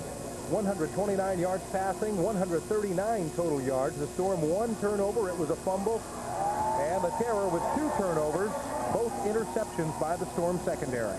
Boy, the Storm, look at those stats, and Jerry, they got to feel pretty good about what their defense has done. The turnovers, 3 yards rushing for Texas, and yet they were not able to execute, particularly on that last drive when they needed to build a little cushion going into the second half. Yeah, the Storm has to be a little upset with themselves, especially offensively. Young Larry Kennedy comes in, makes a great impression in Albany and down here tonight, making a great grab, but goes out there and drops what should have been most certainly a touchdown pass there in the end zone.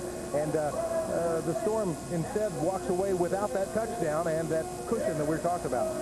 Well, a team like Texas can be dangerous. They can certainly score, and the Storm obviously have been prepared to stop that. We'll see what develops in the second half here in Houston when we come back.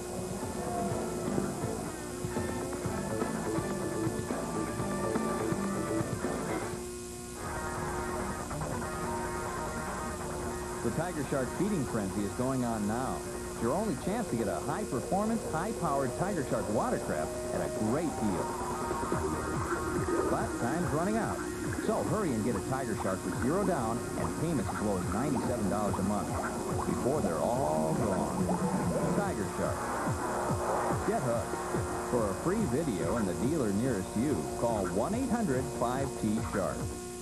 They're the kings of the beach. Pro volleyball heads north with the Miller Lite AVP Championships of New England. For all the slamming, jamming, rocking, rolling, you got it right here. Sunday at 4 on Sunshine.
sport of sports every Sunday morning.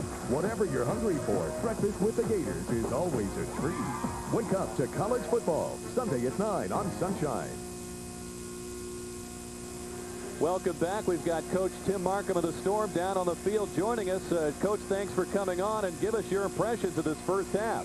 Well, except for the turnovers and the missed ball at the end, I mean, we should have total control of this game. As it is, we're in for a dogfight here. So, the thing that we have to do is, first of all, cover this kickoff here, play a good series of defense, and score every time we have the ball. We're capable of doing that. We just make plays offensively and defensively. We're getting good pressure with the guy on the guy, and he's throwing us a couple of balls, so we just got to keep up that pressure. Coach, real quickly, the condition of Willie Wyatt and Les Barley, how are they doing? Willie Wyatt is going to be out except for the long snaps. He's done. He's got a hamstring pull. Les Barley also has a hamstring pull, but he should be able to play. All right, Coach, thank you for joining us. Good luck in the second half. Tim Markham gives us some not very good news there. Willie Wyatt pulled a hamstring in the first half. Will be in on long snaps, as Coach just told us, and Les Barley also having some hamstring trouble. Seems to be a contagious thing here at the Summit in Houston. Before the game even started, Rich Fall pulled a hamstring in his left leg. That's the leg that he plants with, and has been unable to kick it very far so far tonight. Well, Sylvester Bembry and the Storm have their supporters on hand. We saw a couple of gentlemen. Actually, we bumped into them checking into the hotel yesterday, and great to have them with us. Also, Joe Lohr, a longtime Storm fan, is sitting over on our side of the field. He's come down from the Surge Booster Club. And the team got a nice send-off at the airport yesterday, and we expect a nice welcoming party when they return tomorrow. Great support in the Bay Area, a topic I'm sure you covered with Woody at the half. That support is there for the Storm, and with good reason. Here's Rich Fall to kick off. Cotton bobbles it. He's got it. And a little room. He's hemmed in and tackled by Bowden. Let's see if they're going to rule this a safety, or they will mark his forward progress at about the 1-yard line. Andre Bowden making his presence felt and is returned to the Storm lineup. Sure enough, Andre Bowden has been playing in the World League of American Football for the Frankfurt Galaxy. Had 28 tackles and a sack while playing with them. You can see he gets Cotton and does not let go. Drags him all the way back to the end zone and claps him down in there. But they'll bring it out to the 1-yard line and give Texas a start here in the third. Porter's first half numbers, 2 TDs, but 2 interceptions, and he's carried a bit there. He's able to connect with Bernard Holmes at the 9-yard line. The coverage provided by Tracy Perkins as they pick up about 8. It'll be 2nd and 2. Perk was almost there again. Almost had himself another interception as he flattens his man over there, and just about there. Look at Bowden with the pressure right there. Comes down on Gary Porter, forces him to roll back to his right and throw the football completely to the other side of the field, not where he wanted to go, and certainly a lot shorter than he had in mind. Brings up 2nd down for Texas. Bowden, Farley on that line with Bembry. Here's a completion to Hill for the first down. He's wrestled down to the turf by Worthman and hit plenty of his friends, including Tracy Sanders. And even a hustling Andre Bowden got into the act. Joining the play from the line of scrimmage, they bring it out to the 18-yard line with the pickup of 9. And you know the Storm defense is thinking turnover here, because as he catches the football, watch Stevie Thomas, number 20, come in. And Stevie's job is just to reach in there and try to grab the football away from him. Unsuccessful in doing it, but you know that's what the Storm is thinking about doing, trying to take the football away from these guys. Here comes Stevie. Look at him, hitting his arm, reaching for it, can't get it. Porter under pressure, throws, and it's dropped. As Lloyd Hill was open coming across the middle, covered by Worthman. He couldn't hang on, and Porter, lucky to escape with his life, nearly hit the lottery with that play had it been a completion, as Tony Jones helped to lead the charge in the blitz here with Farley coming in. The Storm defense has provided some awfully good pressure up front tonight, and so far the secondary has chimed in with some very tight coverage out in the flats area. something I'm sure Tim Markham had a nice long talk with them about in the locker room, as they've got a couple of their key players playing hurt right now. Les Barley out there. There's a tight coverage from the line of scrimmage. The completion to Cotton. Cotton's taken down by Perkins. A flag thrown as Cotton crosses midfield to the Tampa Bay 24. He'll be a couple of yards short of the first down, pending the outcome of this penalty call. Coming on the defense, 3-yard penalty. First down. Grasping the face mask, the call. And that will give the first down to the Terror. They'll mark it down to the Tampa Bay 21.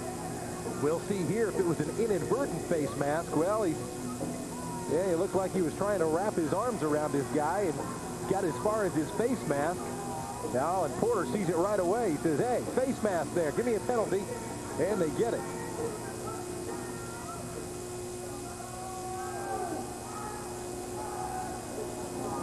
Porter straight back under pressure. The middle screen to Tarkowski. Jason Tarkowski spins off a tackle and dives for the 10-yard line before Jones finally put the clamps on him.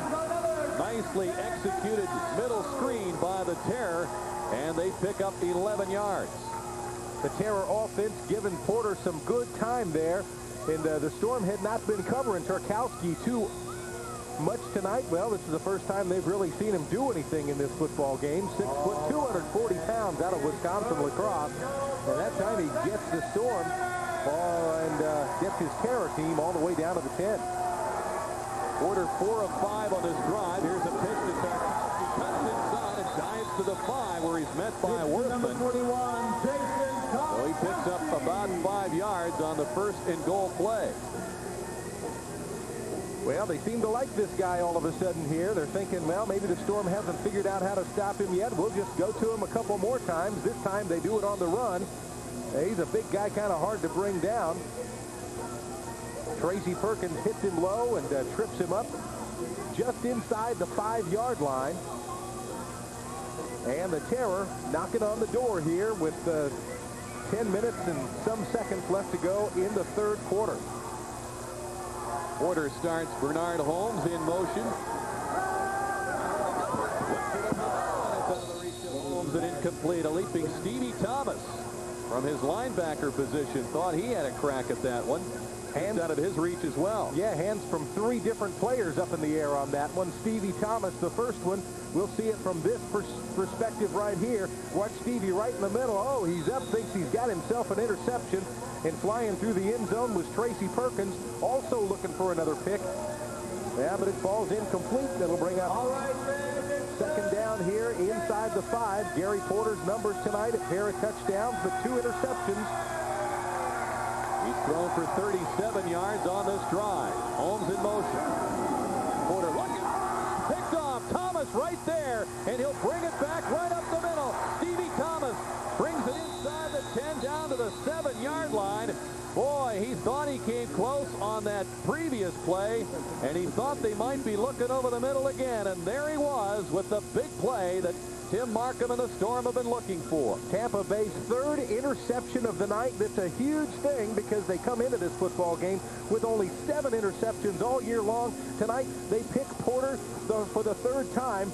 Stevie Thomas reads it beautifully right there, picks it off at about the 2-yard line, and Stevie's off to the races. Makes a cut there, sees a couple of defenders in his way. Stevie makes it all the way down to the 7.5-yard line and puts the Storm in great field position. First and goal from the 7. He brought that back 42 yards. Now Willis drops the snap from the newest member of the team, Earl Scott, number 52, and they'll take a 2-yard loss. Has to be some good chemistry built here for this football team. You know, there are 11 new players on this football team. By new, I mean they weren't here a year ago. Of the 24 roster players, 11 new faces. And so this team's still looking for the chemistry it needs. And, of course, Earl Scott playing his first arena football game tonight. LaFrance in motion. BT finds the Cotton, throwing it across, and it's tipped into the seats by Cotton on the pass intended for Antoine Worthman in the end zone. That ball traveled a long way, and Cotton was able to make a play on the ball. And it will be 3rd down and goal now from the 9. P.T. Willis gets out there, rolls to his right.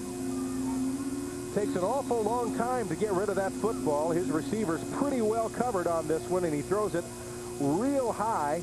And really nobody has a chance to get that. And Cotton makes a good defensive play to get a mitt on it. Knock it out of the way. Andre Bowden in now at fullback. Willis fires over the back. Dropped out of the hands of Stevie Thomas by Cotto Cotton, reaching over the back. A pretty good two-way performer, just a youngster who, by the way, grew up with Earl Scott, one of the new members of the Storm. They've been playing together against each other since the age of 6, and they were anxious to get together on this night in Texas. Stevie Thomas trying to catch the football, and Cotton just dragged his arm down, forcing Tampa Bay to try to kick a field goal. We'll see if Rich Fall can get it done. 25-yard attempt by Fall, despite the pulled hamstring on that plant leg, and the kick is good by Rich Fall, and that ups the lead to 24-19. Fall 1 of 2 so far tonight. Out in the wild, wild west coast of Florida, there's a truck as tough as its name. The Isuzu Hombre. And at a price of just $99.98, it's sure to rattle the competition. There's the 10,000 snappers.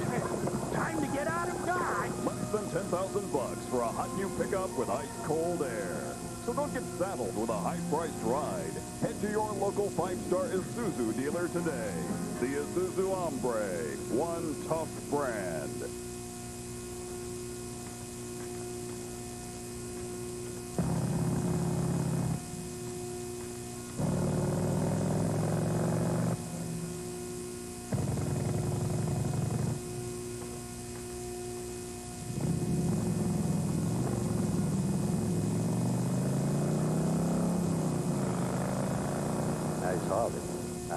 Harley Davidson of Tampa, 7202 East Hillsborough Avenue.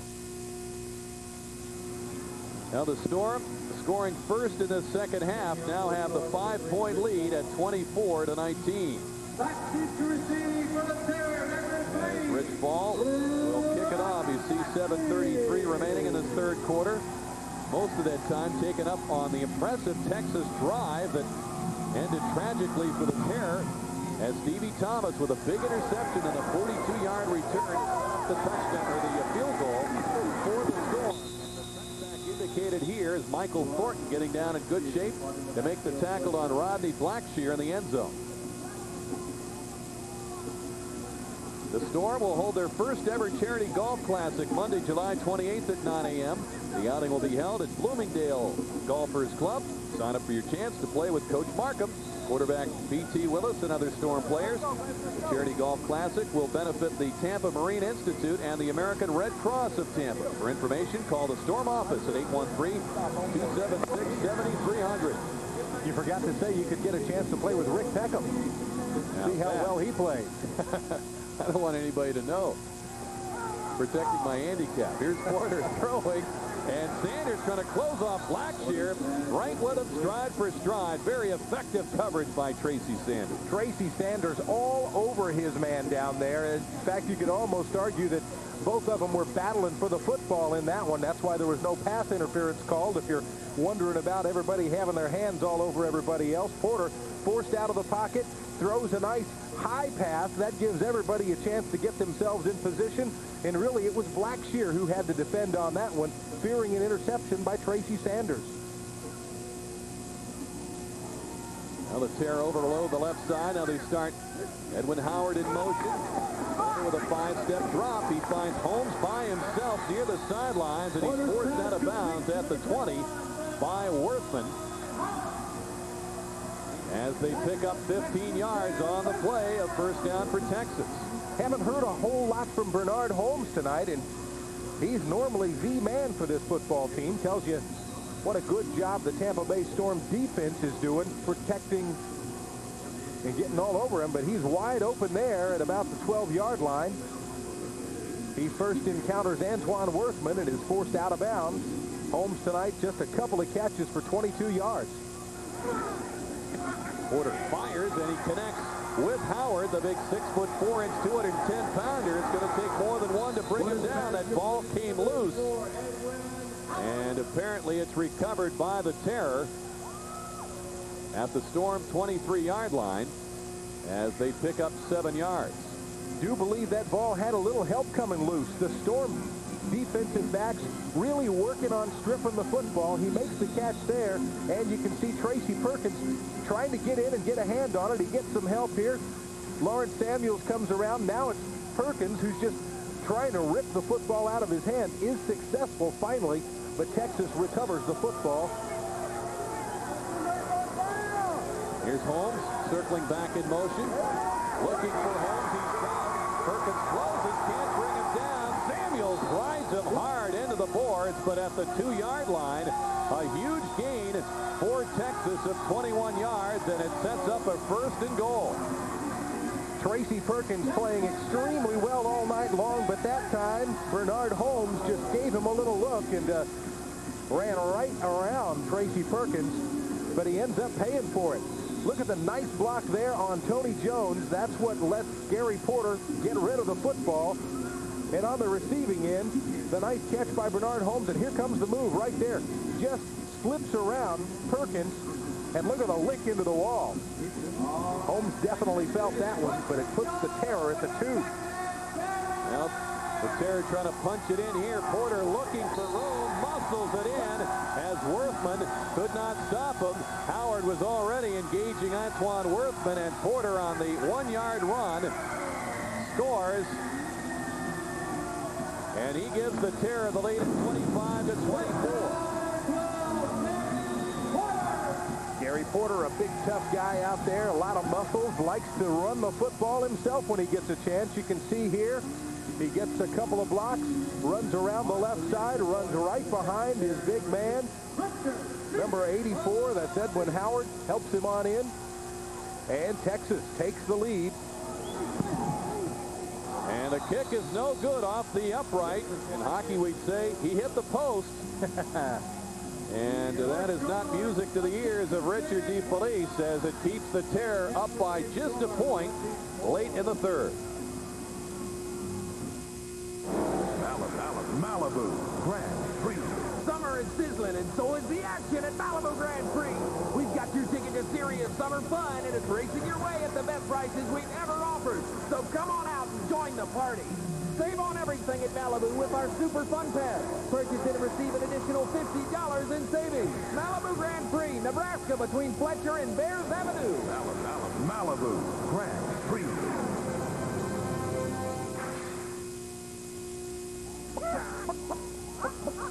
Uh-oh. Looks like another food bar's here. Oh, we don't have to worry. He's from Beef O'Brady. Beef O'Brady's? They sell more than 20 tons of chicken wings a week. That's for the heel. Watch the big game on our big screen and enjoy a Super Bowl of Beef O'Brady's tasty chicken wings. Hey, watch this.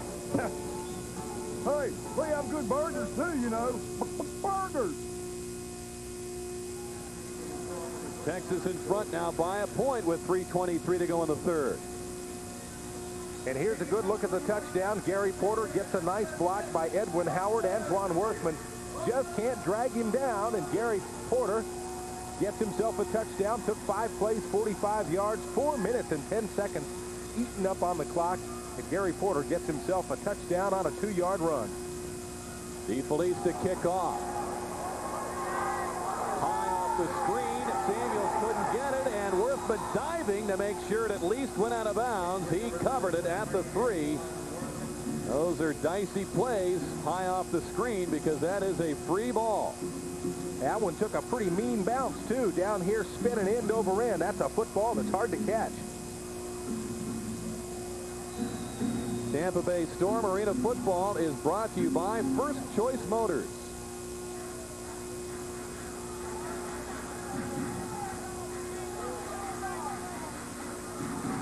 There are the numbers on P.T. Willis. He's 8 of 18, 129 yards and a touchdown so far tonight.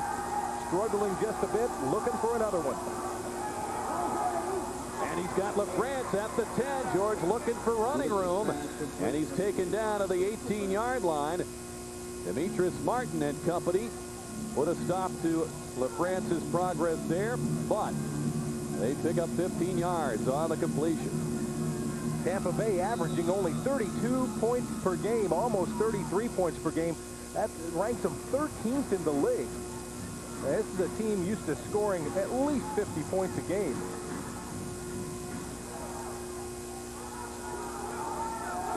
Brandis Bell, who scored on the first play from scrimmage in this game. Here's the tight end screen to Tony Woods. Gang tackled at the line of scrimmage, protecting that ball. He hung on to it, but he was unable to get any room against Edwin Howard. Darrell Lane and company over there.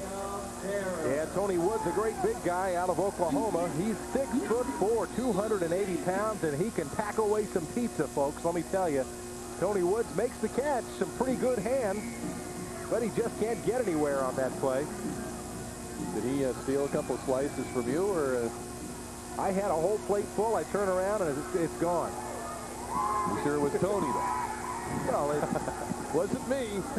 P.T. fires, and it's grabbed by LaFrance, and he's very close to the first down. Howard making the stop.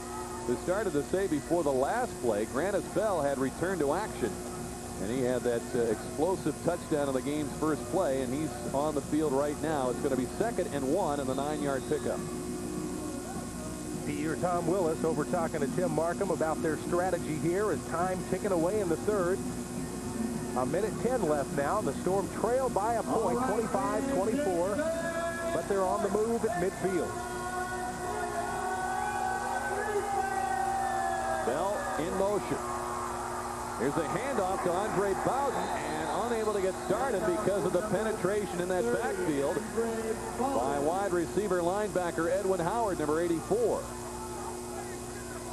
Andre Bowden, when he was with the Storm before for 3 years, in 1991, 92, 93, had 552 yards rushing and 26 touchdowns for this team. A very effective running back when he gets the opportunity. And it's 4th and 1. Barley has re-entered the game for Bowden. Storm going for it on 4th down here. Les gets the call, dives ahead and gets the first down at the 21-yard line. Rodney Gober, number 50, along with Lane and Harrison in on the tackle, but they'll move the sticks. Les Barley with some nice help from his friends, the big boys up front, Wilkie Bazile, Sylvester Bembry, and the third quarter comes to a close with Tampa Bay trailing the Texas Terror by a point, 25-24. Stay with us. An action-packed fourth quarter is just around the corner. Video! Video! Video!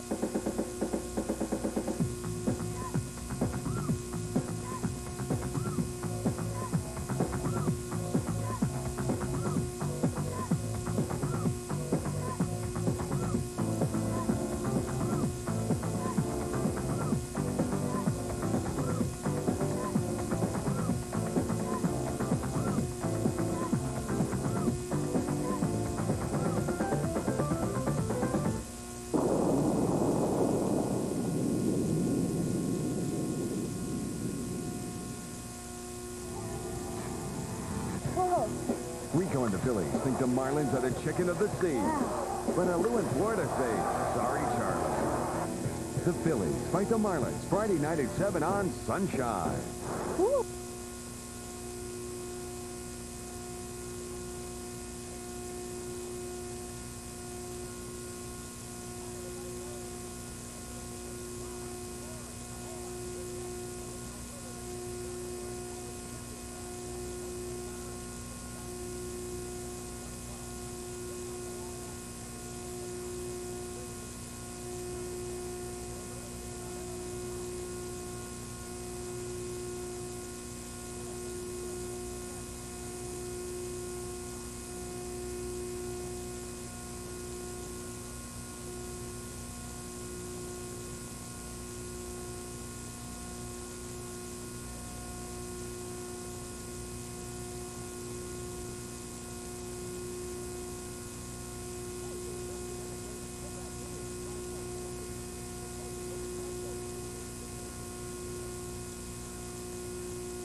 play your game on Sunshine.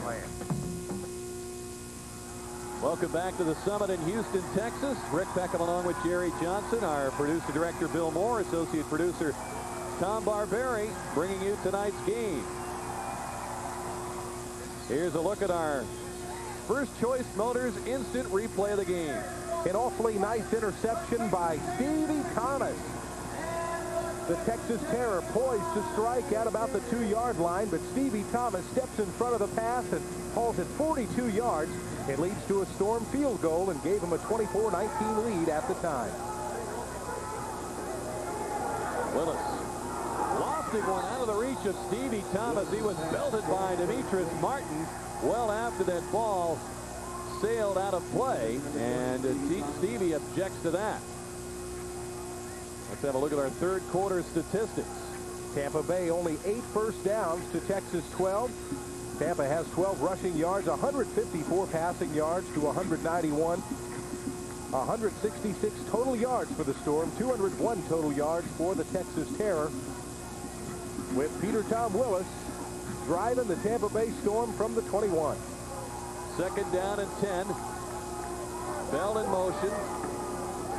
Willis looking for Thomas. He's got a touchdown. Got the feet down before the end line. Stevie Thomas hauls it in, his 9th touchdown catch of the season, and he gets Tampa back in front, 30-25. Anything can happen at any time in this game of arena football. The 50-yard indoor war, and there is the general of the game right there, Tim Markham, telling Peter Tom Willis which play to run, and PT running it with perfection. You can see Earl Scott with the nice block up front, giving PT plenty of time to throw this beautiful pass. And look at the great catch and the wonderful concentration by Stevie Thomas to get both feet down and inbound. And Tampa Bay is going to go for 2. They've been successful twice this season, a pass to LaFrance and a run by Jones this year. Willis to pick out Thomas in the end zone. He's got it, and he had it dislodged on a big hit by Martin, who met up with Stevie earlier in this drive, and Thomas is upset.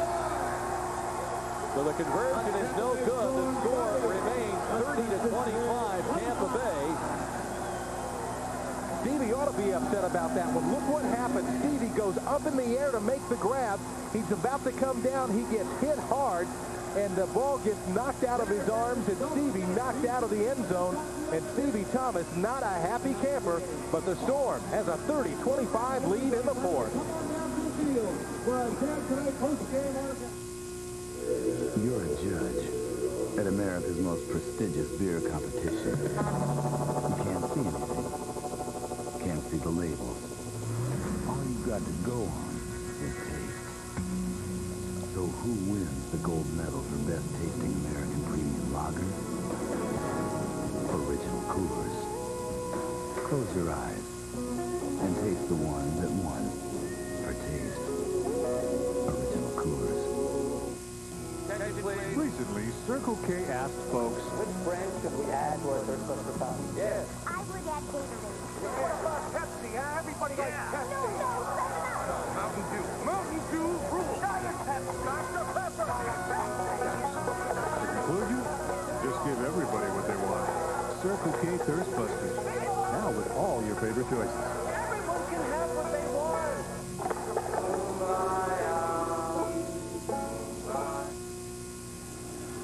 Dave Ewert's team 5 points down early here in the 4th. Tim Markham's club taking the lead over again on the first pass reception of the night by Stevie Thomas, the 21-yard touchdown pass. Rich Ball set to kick off. Here's our signal that we're just about ready to go.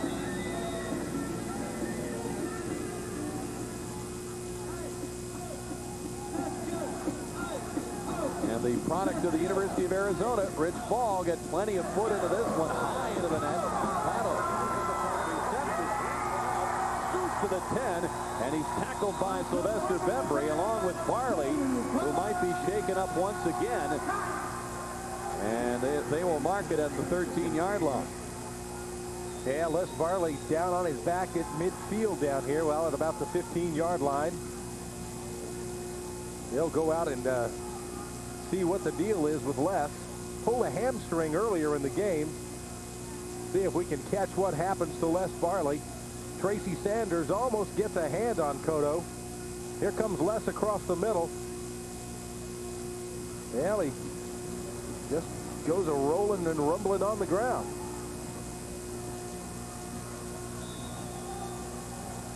Here comes Les across there, makes the hit, goes down on his right knee, and comes rolling to a stop, but he's up. I think he might have had his bell rung.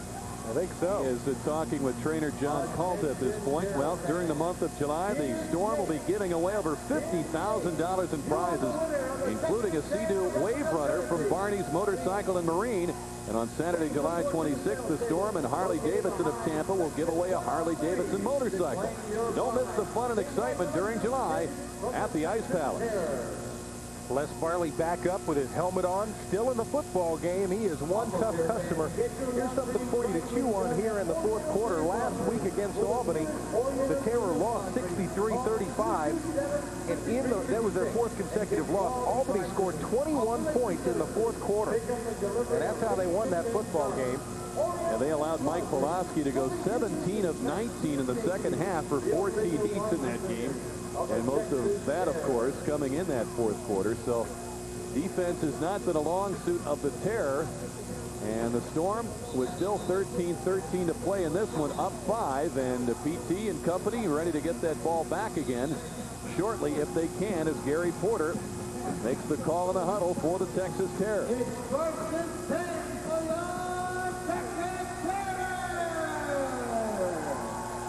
Motion man is Holmes. Takes the pass, and he's taken out of bounds at the 19-yard line by Tracy Perkins. A 6-yard pickup. It'll be 2nd and 4. The Storm defense definitely looking to play tight, but mistake-free. That has to be the key here as the clock begins to wind down. No mistakes.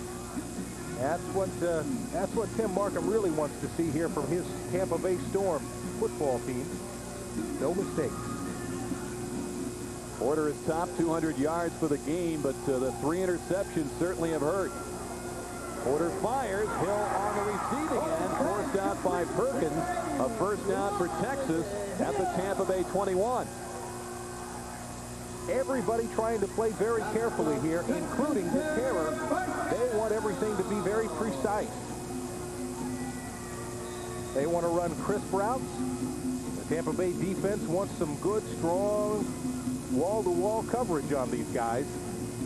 The Storm with a 5-point lead do not want to let this football game slip away. Desperately need to win this thing to stay alive in the battle for the playoffs.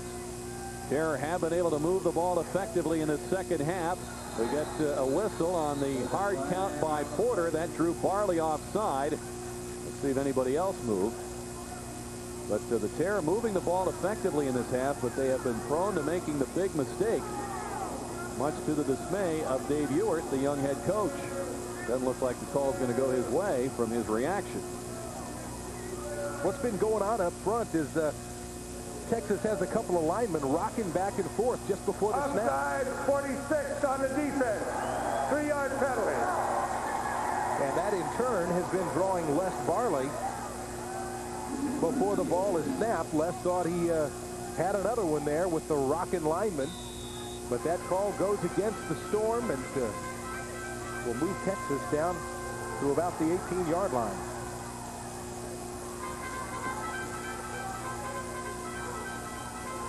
So Porter has Hill in motion. First down and 7 as the pass to Cotton behind the line of scrimmage, and the Storm feeling it might be ruled a lateral. It will not be. Tim Markham arguing that it should be, as he had Bowden, Thornton, and Sanders all hopping over each other trying to get to that ball, and felt that Tom Ryan, the line judge, should have ruled that a lateral instead of a forward pass. In fact, if you watch the replay here, you can probably see Tim Markham put his hands up, thought he was going to catch the football. But Cotton just gets a hand on it. Yeah, that's pretty darn close there.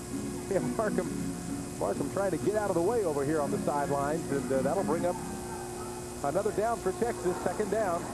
Plenty of pressure. Here's that middle screen to Chilcote. And he is sent flying, upended by Sanders amid make that 4 penalty markers hitting the turf as Chilcote came down hard at the 8-yard line. Let's see what this penalty's about. It would be a first down if the penalty is against Tampa Bay, but might be some holding against Chad Kofor down. Holding 77 on the offense. 8-yard penalty. Repeat second down. Well, it was holding, but it was on Carlos Fowler.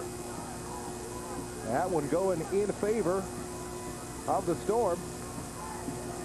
And Fowler right there on the right side of your screen grabs Stevie Thomas by the jersey, tries to yank him down, and that, folks, is called holding no matter where you play the game. And it pushes the Texas Terror back to about the 25-yard line. It gives them a long way to go. Another mistake by the Terror that has benefited Tampa Bay. So it is now going to be second down, and it looks like 14.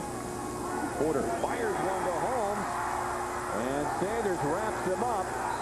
The whistle blows as he goes down ultimately at the 17-yard line. And he will be short of the first down. It's going to bring up a third, and depending on where they mark him, about six yards to go. Make it about 3rd and 5. Gary Porter has really learned to get rid of the ball before Les Barley gets to him back there, because Les has really been supplying a tremendous amount of pressure up front. Almost a face mask right there. Hey, you can even see Tracy Sanders looking at the official. Ball just tipped a little bit. Watch the hand go to the face. Here's Porter lofting one of the end zone. Perkins nearly intercepted it. Hill prevented that from happening as Perkins made sure that Lloyd Hill had no chance of making the reception. And Perkins has had a crack at 3 interceptions tonight. He does have 1, and he returned that for a touchdown. A nice look at Tracy Perkins way out front, acting as the receiver instead of the defensive player there. But Tracy Perkins almost had himself another pick tonight. Brings up 4th down for Texas. Perkins putting on a good show for the folks here in Houston. A lot of family and friends on hand from the Houston area and went to school at Lamar University. Here's Porter on 4th down, looking toward the end zone, and Perkins got a hand on that, incomplete. And the ball belongs to Tampa Bay at the 17-yard line. Holmes, the intended receiver. That's called a pass defended, and it will be just as good as an interception on that play for Tampa Bay. Porter gets some good protection there by his line. And look at Tracy Perkins way up in the air, just tips the football out of the end zone, out of the hands of Bernard Holmes. Another look at it from this angle. Both of them trying to get a hand on the ball. Neither one of them could. Tracy Perkins has played a whale of a football game tonight for the Storm. P.T. Willis in the offense. Go to work with a 5-point lead. 8:37 to go here in the ball game. Grandis Bell on the reception. And he's down near midfield. He'll be a couple of yards short of the first down. But the Storm off to a good start on this possession. Sure would like to score another touchdown or two. You can see Earl Scott, that 300-pound new addition to the Storm line, giving PT some time to find Grandis Bell. And Grandis holding on to the football as he gets rolled to the turf just shy of the 25-yard line. The clock ticking away. PT 181 yards, 13 completions, a pair of touchdowns. He'd like to have another one. He's got Stevie Thomas in motion. Fires to Stevie in the out pattern. He's taken down by Cotto Cotton at the 10-yard line as the Storm rack up another first down. Moving it quickly in deep in Texas territory. They'll mark him at the 11. A nice catch by Stevie Thomas, and I think a little mistake there by Cotto Cotton. He runs up to Stevie Thomas, and just before the ball is caught, he kind of pulls up a little bit, almost slowed down just enough to let Stevie catch the ball. Maybe if he had wanted it just a little bit more, he would have stuck a big hand out there, knocked the ball away. But instead, it's a nice pickup for the Storm. The pitch to Andre Bowden. Cuts it back, and he scrambles to get to the 2-yard line. He gains 9 yards on the carry. Andre Bowden, who of course has the club record for most yards gained in a season and for a career in Storm history. Here, Andre Bowden with a nice run. He gets a block right there up front. Gets about 3 of them, in fact, and gets the Storm all the way down to about the 2-yard line. Andre Bowden back in his first game with the Storm. Look at all those awesome Andre records. Carries, rushing yards. He's got it again. He stopped just short of the goal line. Perhaps a gain of 1 there. Martin involved in the play defensively for the Terror. Let's get another look at all these. 85 carries in a season, 308 yards rushing, 15 touchdowns, 72 yards rushing in a single game. And on the other side of the ball, 7 sacks in a season. Andre Bowden owns 10 records for the Tampa Bay Storm. And tonight making his presence felt in his first game back with his old ball club. They're taking a measurement here. They measure for the first down, and they've got it by the nose of the ball. It's 1st and goal from the 1. Tampa Bay up close. They've liked the run here the last few plays. Let's see if they just go ahead and stick with it. Give the football to Andre Bowden. Les Barley comes off the field onto the bench. Les has played a good game tonight. He's been a hurting puppy, but he's been out there grinding away. Bowden, the lone setback. LaFrance, the motion man. And Bowden trying to follow the block of Stevie Thomas. Gets it near the goal line, but he was tackled by Lloyd Hill on good penetration into that backfield. And he's going to be just short. It'll be 2nd and goal. Andre Bowden got off to the left side of the line, got a good block.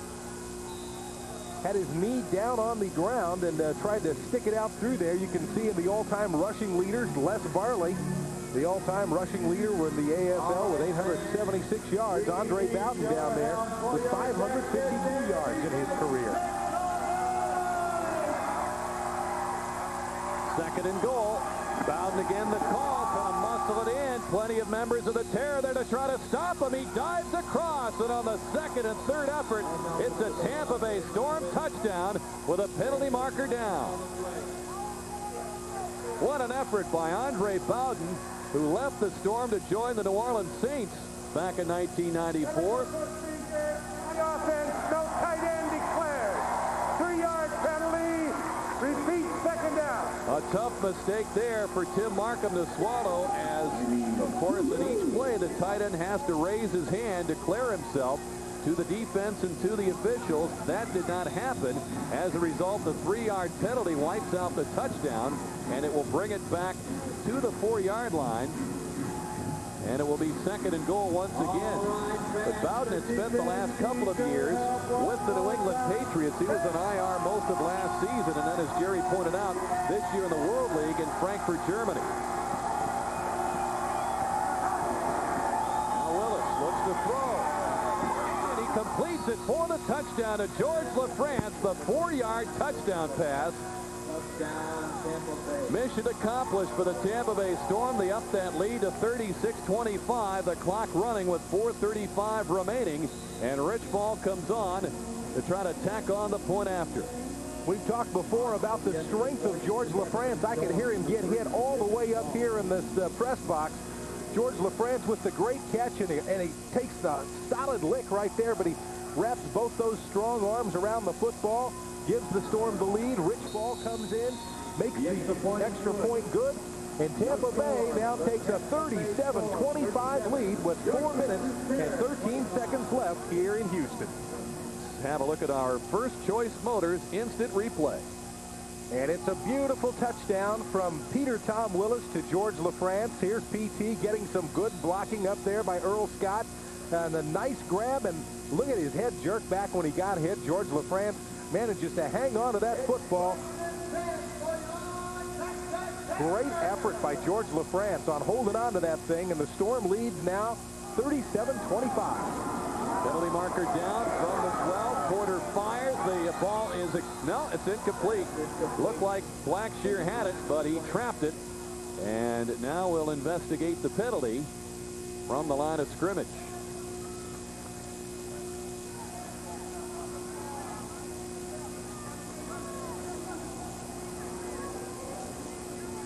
Jack Baker explaining the options to Edwin Howard. Appears to be a penalty on the Storm.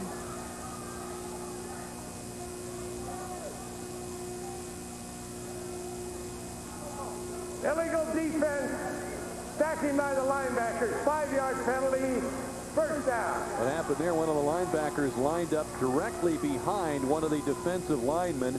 That's not allowed. He has got to line up in the gap. And so that was detected. Illegal defense. And on the automatic first down, they bring it out to the 17. Here's Porter connecting with Holmes. Perkins trying to drag him down. Samuels got the ball loose. And who's got it? The Storm feel they have it. Blackshear dove in there looking to make the recovery.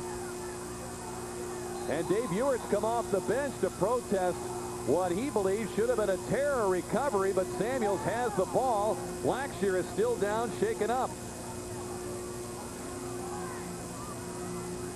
And we have not seen an indication. Well, the only indication we have here is that it's still Texas ball. And it will be a gain out to midfield. 2nd and 2.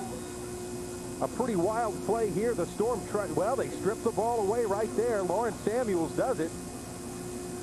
Strips the football away as Tampa Bay has been trying to do all night long. But Texas apparently falls on the football. There's a battle in there, too. Yeah, if there's a tie, it goes to the offense, kind of like baseball. A tie at first, it goes to the runner. And that might have been what the situation was, with Blackshear paying a heavy price for making the recovery, now being helped to his feet. And Samuels involved in that recovery as well.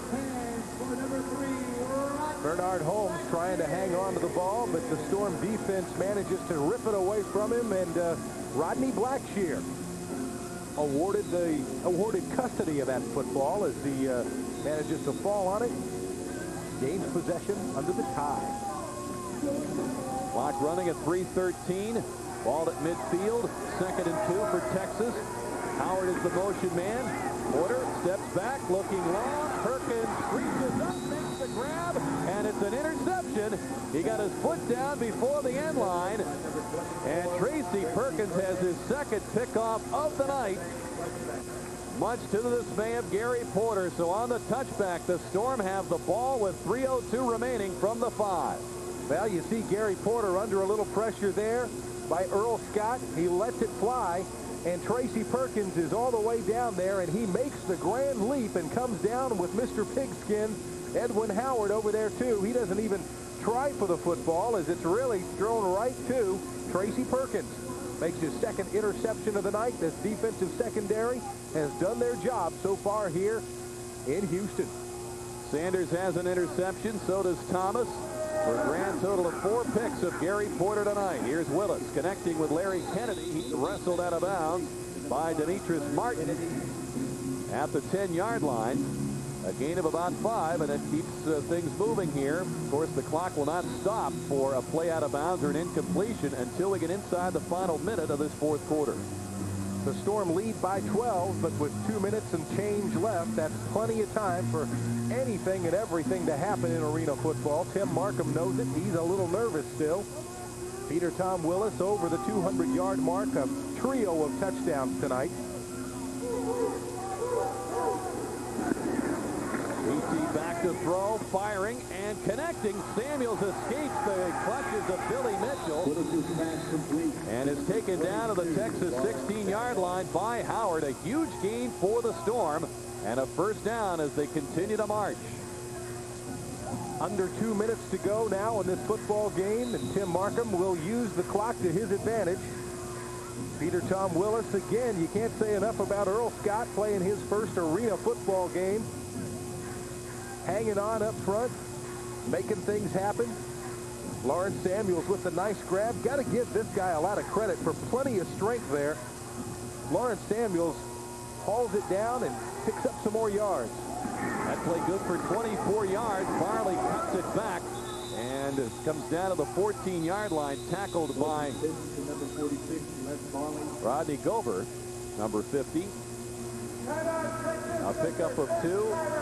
Texas will use their first of 3 timeouts in the second half. Going to be 2nd and 8 for the Storm. And you talked about Samuel's second effort. We saw it in the first half on a play where he stretched to get a first down, picked up an extra 8 yards or so. We saw him looking for a second effort on another play in this half that ended up getting him knocked into the boards head first. And second effort helping the Storm keep things moving with 1:09 remaining.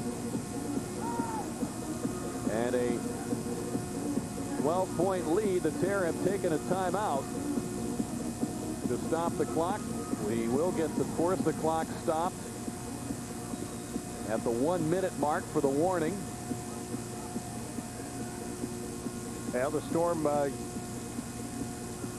getting some smiles on their faces over on the bench. Dave Winham, assistant head coach under Tim Markham, contributes an awful lot to this football team. Talking it up on the sidelines to the boys. Willis looking for Samuels, closed off by Cotton, and the ball sailed in and out of the stands, incomplete. I think Lawrence was looking for a little pass interference over there, but I think the official is telling him that the ball was uncatchable. We're at the 1-minute warning. We'll be back in a moment. LaFrance in motion, a minute to play. Willis fires out of the reach of Larry Kennedy, incomplete. And Rich Ball set to step out of the bench and come onto the field for a field goal attempt. That brings up 4th down. 4th down and 8. And out comes Rich, who was 1 for 2 tonight, missing from 57 yards on an attempt where he really didn't try to make the kick because of an injury suffered during the warm-up. He kind of pooched the ball down the field. That was the best he could do from that distance. And he did convert from 25 yards in the third quarter. Spot this one at the 22. It's a 30-yard attempt. We get some motion in the line, and a flag goes flying. Willie Wyatt hobbled out there at the center position to make the long. False start, 52 on the offense, 3-yard penalty. Little mistake there by Earl Scott. Understandable for him, playing his first arena football game tonight. Has done a good job otherwise. So now they back it up with a spot at midfield. A 33-yard attempt for Fall. Willis puts it down. Plenty of leg into the kick, and it's good. Rich Ball connects with 52 seconds remaining. He's 2 of 3 tonight. And he builds that lead now to 40-25 Tampa Bay. We'll be back for the closing moments of tonight's game in just a moment. Considerably, the group that was assembled here tonight at the Summit in Houston, as the Storm, who had lost 4 out of 5 coming in, appear to be on their way to a much-needed victory to pull their record to 500. And as we showed you early on tonight, the overall standings in the Arena Football League, this is a crucial victory to try to cement a playoff position for the Tampa Bay Storm. Of course, 4 games remain in the regular season after tonight. And you still need some help from other teams to try to knock off some of these clubs who are competing with you for a spot. Otto Cotton picking the ball up off the turf, and he runs into Tony Woods at the 7-yard line. Well, that Cotton, 190 pounds, but he packs a punch. Tony Woods there to bring him to an abrupt halt at the 7. Yeah, Cotton, a pretty feisty little fella out there when he's running head first into a great big guy like Tony Woods, and just kind of bounces up, shakes a leg, and says, let's go do it again. Well, young Gary Porter in his first season in the Arena Football League, his second start. Clint Dalzell is expected to miss 1 more game because of a fractured foot before he is expected to come back. He spun around after the catch by Sanders. Kennedy finishes him off at the 19-yard line. And they pick up 12. They get a first down, and they'll use the second of their 3 allotted timeouts. So the Storm holding on to a 15-point lead now with 43.5 seconds to go from the cemetery, otherwise known as the Summit, here in Houston. And for the 3rd consecutive game, Tampa Bay has managed to terrorize the Texas Terror Beat them a couple times last year, looking to extend that streak to 3 in a row. Always good for a team like the Storm to come to the state of Texas and come out with a victory. Of course, head coach Tim Markham, a native of Snyder, Texas. Woody Kern makes his home in Texas. Tom Rossley, assistant offensive coach from the Dallas area. Plenty of family and friends on hand, certainly for players as well, like Tracy Perkins. As we look at the road record for the Storm, they'll push it up over the 500 mark with a win tonight. They'll be at 3-2. Always a franchise that has found success on the road. Gary Porter has Howard in motion, looking for the big guy. Falls out of bounds to save time. Is ruled out at the 18-yard line with 38.9 seconds remaining and a first down for the Terror. Find it a bit interesting that Tampa Bay is managing to win this football game with having scored only 40 points, averaging only about 38 points a game this year. Not very good for a Storm team that's accustomed to scoring much more. They've scored 50 points 35 times, and they've won 32 of those. Here's the pass back to Cotto Cotton, and he races ahead before he's knocked down by Samuels and Kennedy at the 7-yard line. And he will pick up another Texas first down on the gain of 11. It'll be first down and goal. The clock at 31 seconds and counting. Porter fires, and it's off the hands of Cotton and out of bounds. The clock will now stop with 23.8 seconds to go. So that would certainly give the Tampa Bay defense plenty of credit. The offense scoring 40 points when they're accustomed to scoring much more. It means the defense is playing an awfully good football game. They did it a couple of weeks ago at home in winning there, shutting down New York. Tonight they do it here in Texas. 4 interceptions for Tampa Bay tonight. Here's the pass for Howard. He's got a touchdown over the shoulder of Perkins. A 7-yard touchdown pass from Porter to Howard, and that cuts the lead to 40-31 with 21.1 remaining. And Tampa Bay really didn't want to give that one up, but at this point in the game, unless something phenomenal happens in the favor of Texas, it's not going to affect the outcome here. It was a well-executed play. Howard pulls it down on the end zone, followed closely by Tracy Perkins, and Texas will go for 2. Once again, they like to look for homes in these situations. They've even tried to play on a conversion where they threw the pass into the net and tried to bank it to him. Let's see what Porter does here. He throws looking for Howard, and it's incomplete. Good coverage by Perkins, and they fail on the 2-point conversion attempt, and it's now 40-31 and 21.1 remaining. Tracy Perkins again with the coverage. He's had a whale of a night. Plenty of friends and relatives on hand here tonight to watch him play this ball game in Houston. Tracy Perkins has come up with a pair of interceptions. The entire Storm secondary has 4 tonight. Well, Stevie Thomas, a linebacker. I guess that's not exactly the secondary, but in any case, the Storm defense picks off Gary Porter 4 times tonight. There's the part of the Storm crew making the trip out here to Texas. Got their Sunshine Network signs. It's always good to see. Oh, yeah. So the trip worthwhile for several Storm fans who have made the trek out here to Houston on the holiday weekend. As we look at Big Frank, the mascot of the Terror.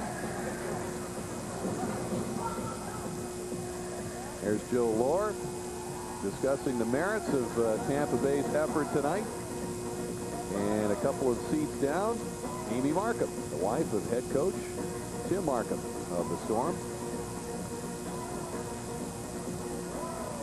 This is a huge win for Tampa Bay. They come on the road. You know, they really have played better on the road this year than they have at home. In all honesty, Peter Tom Willis has played better on the road.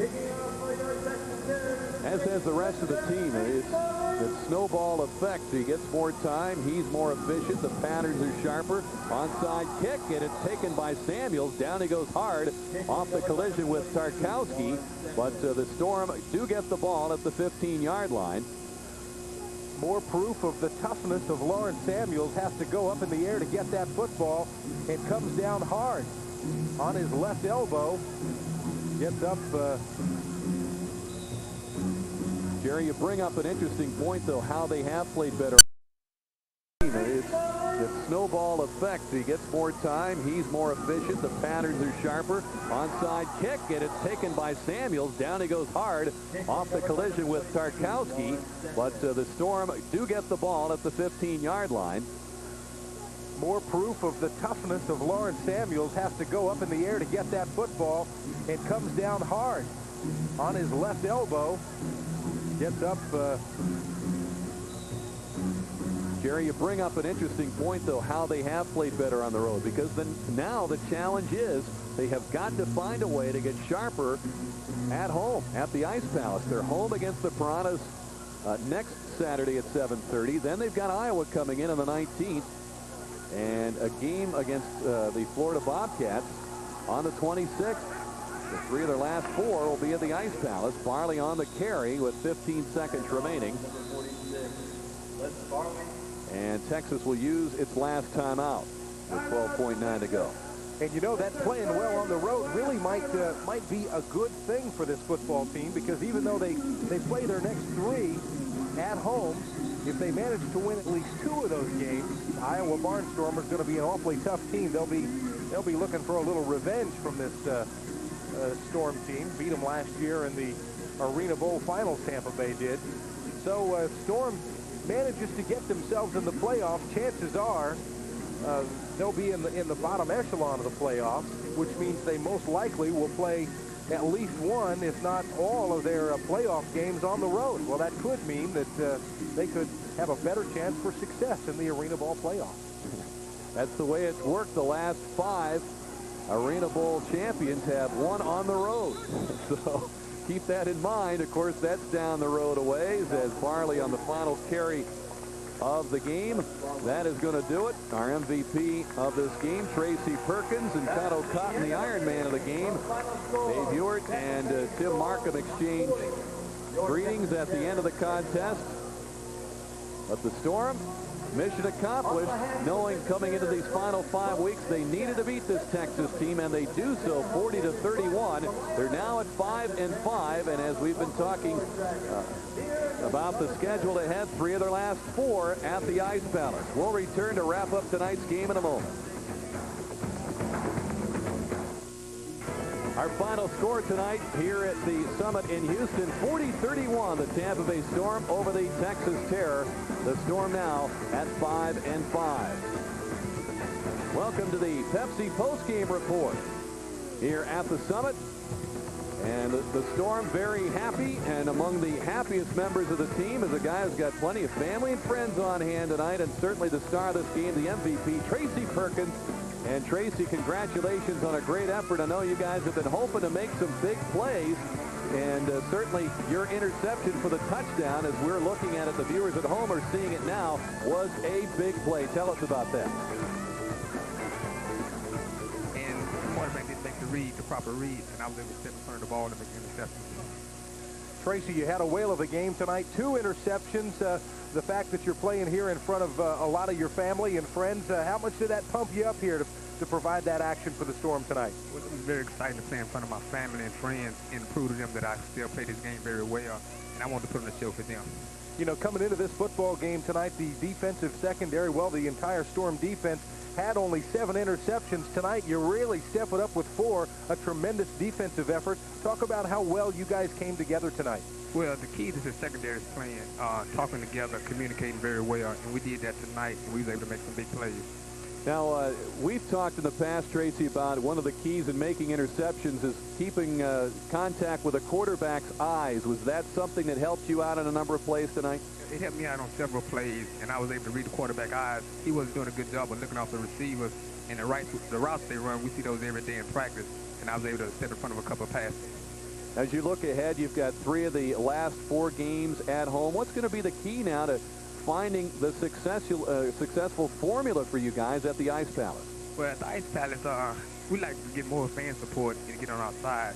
But as far as the team is concerned, we need to come together, communicate more. The defense has been playing, I think, well all year, and we come together as an offensive team. I think we'll do okay in going through the playoffs.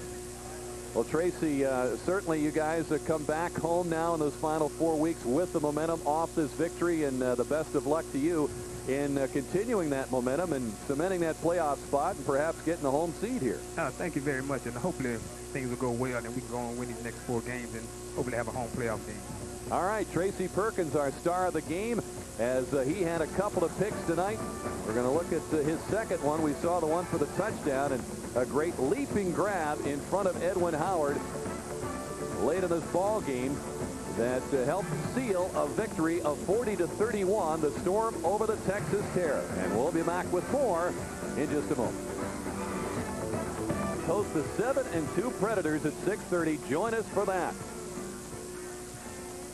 And on Friday, it'll be the Philadelphia Phillies and the Florida Marlins. Our coverage begins with a live action at 7 o'clock here on Sunshine Network.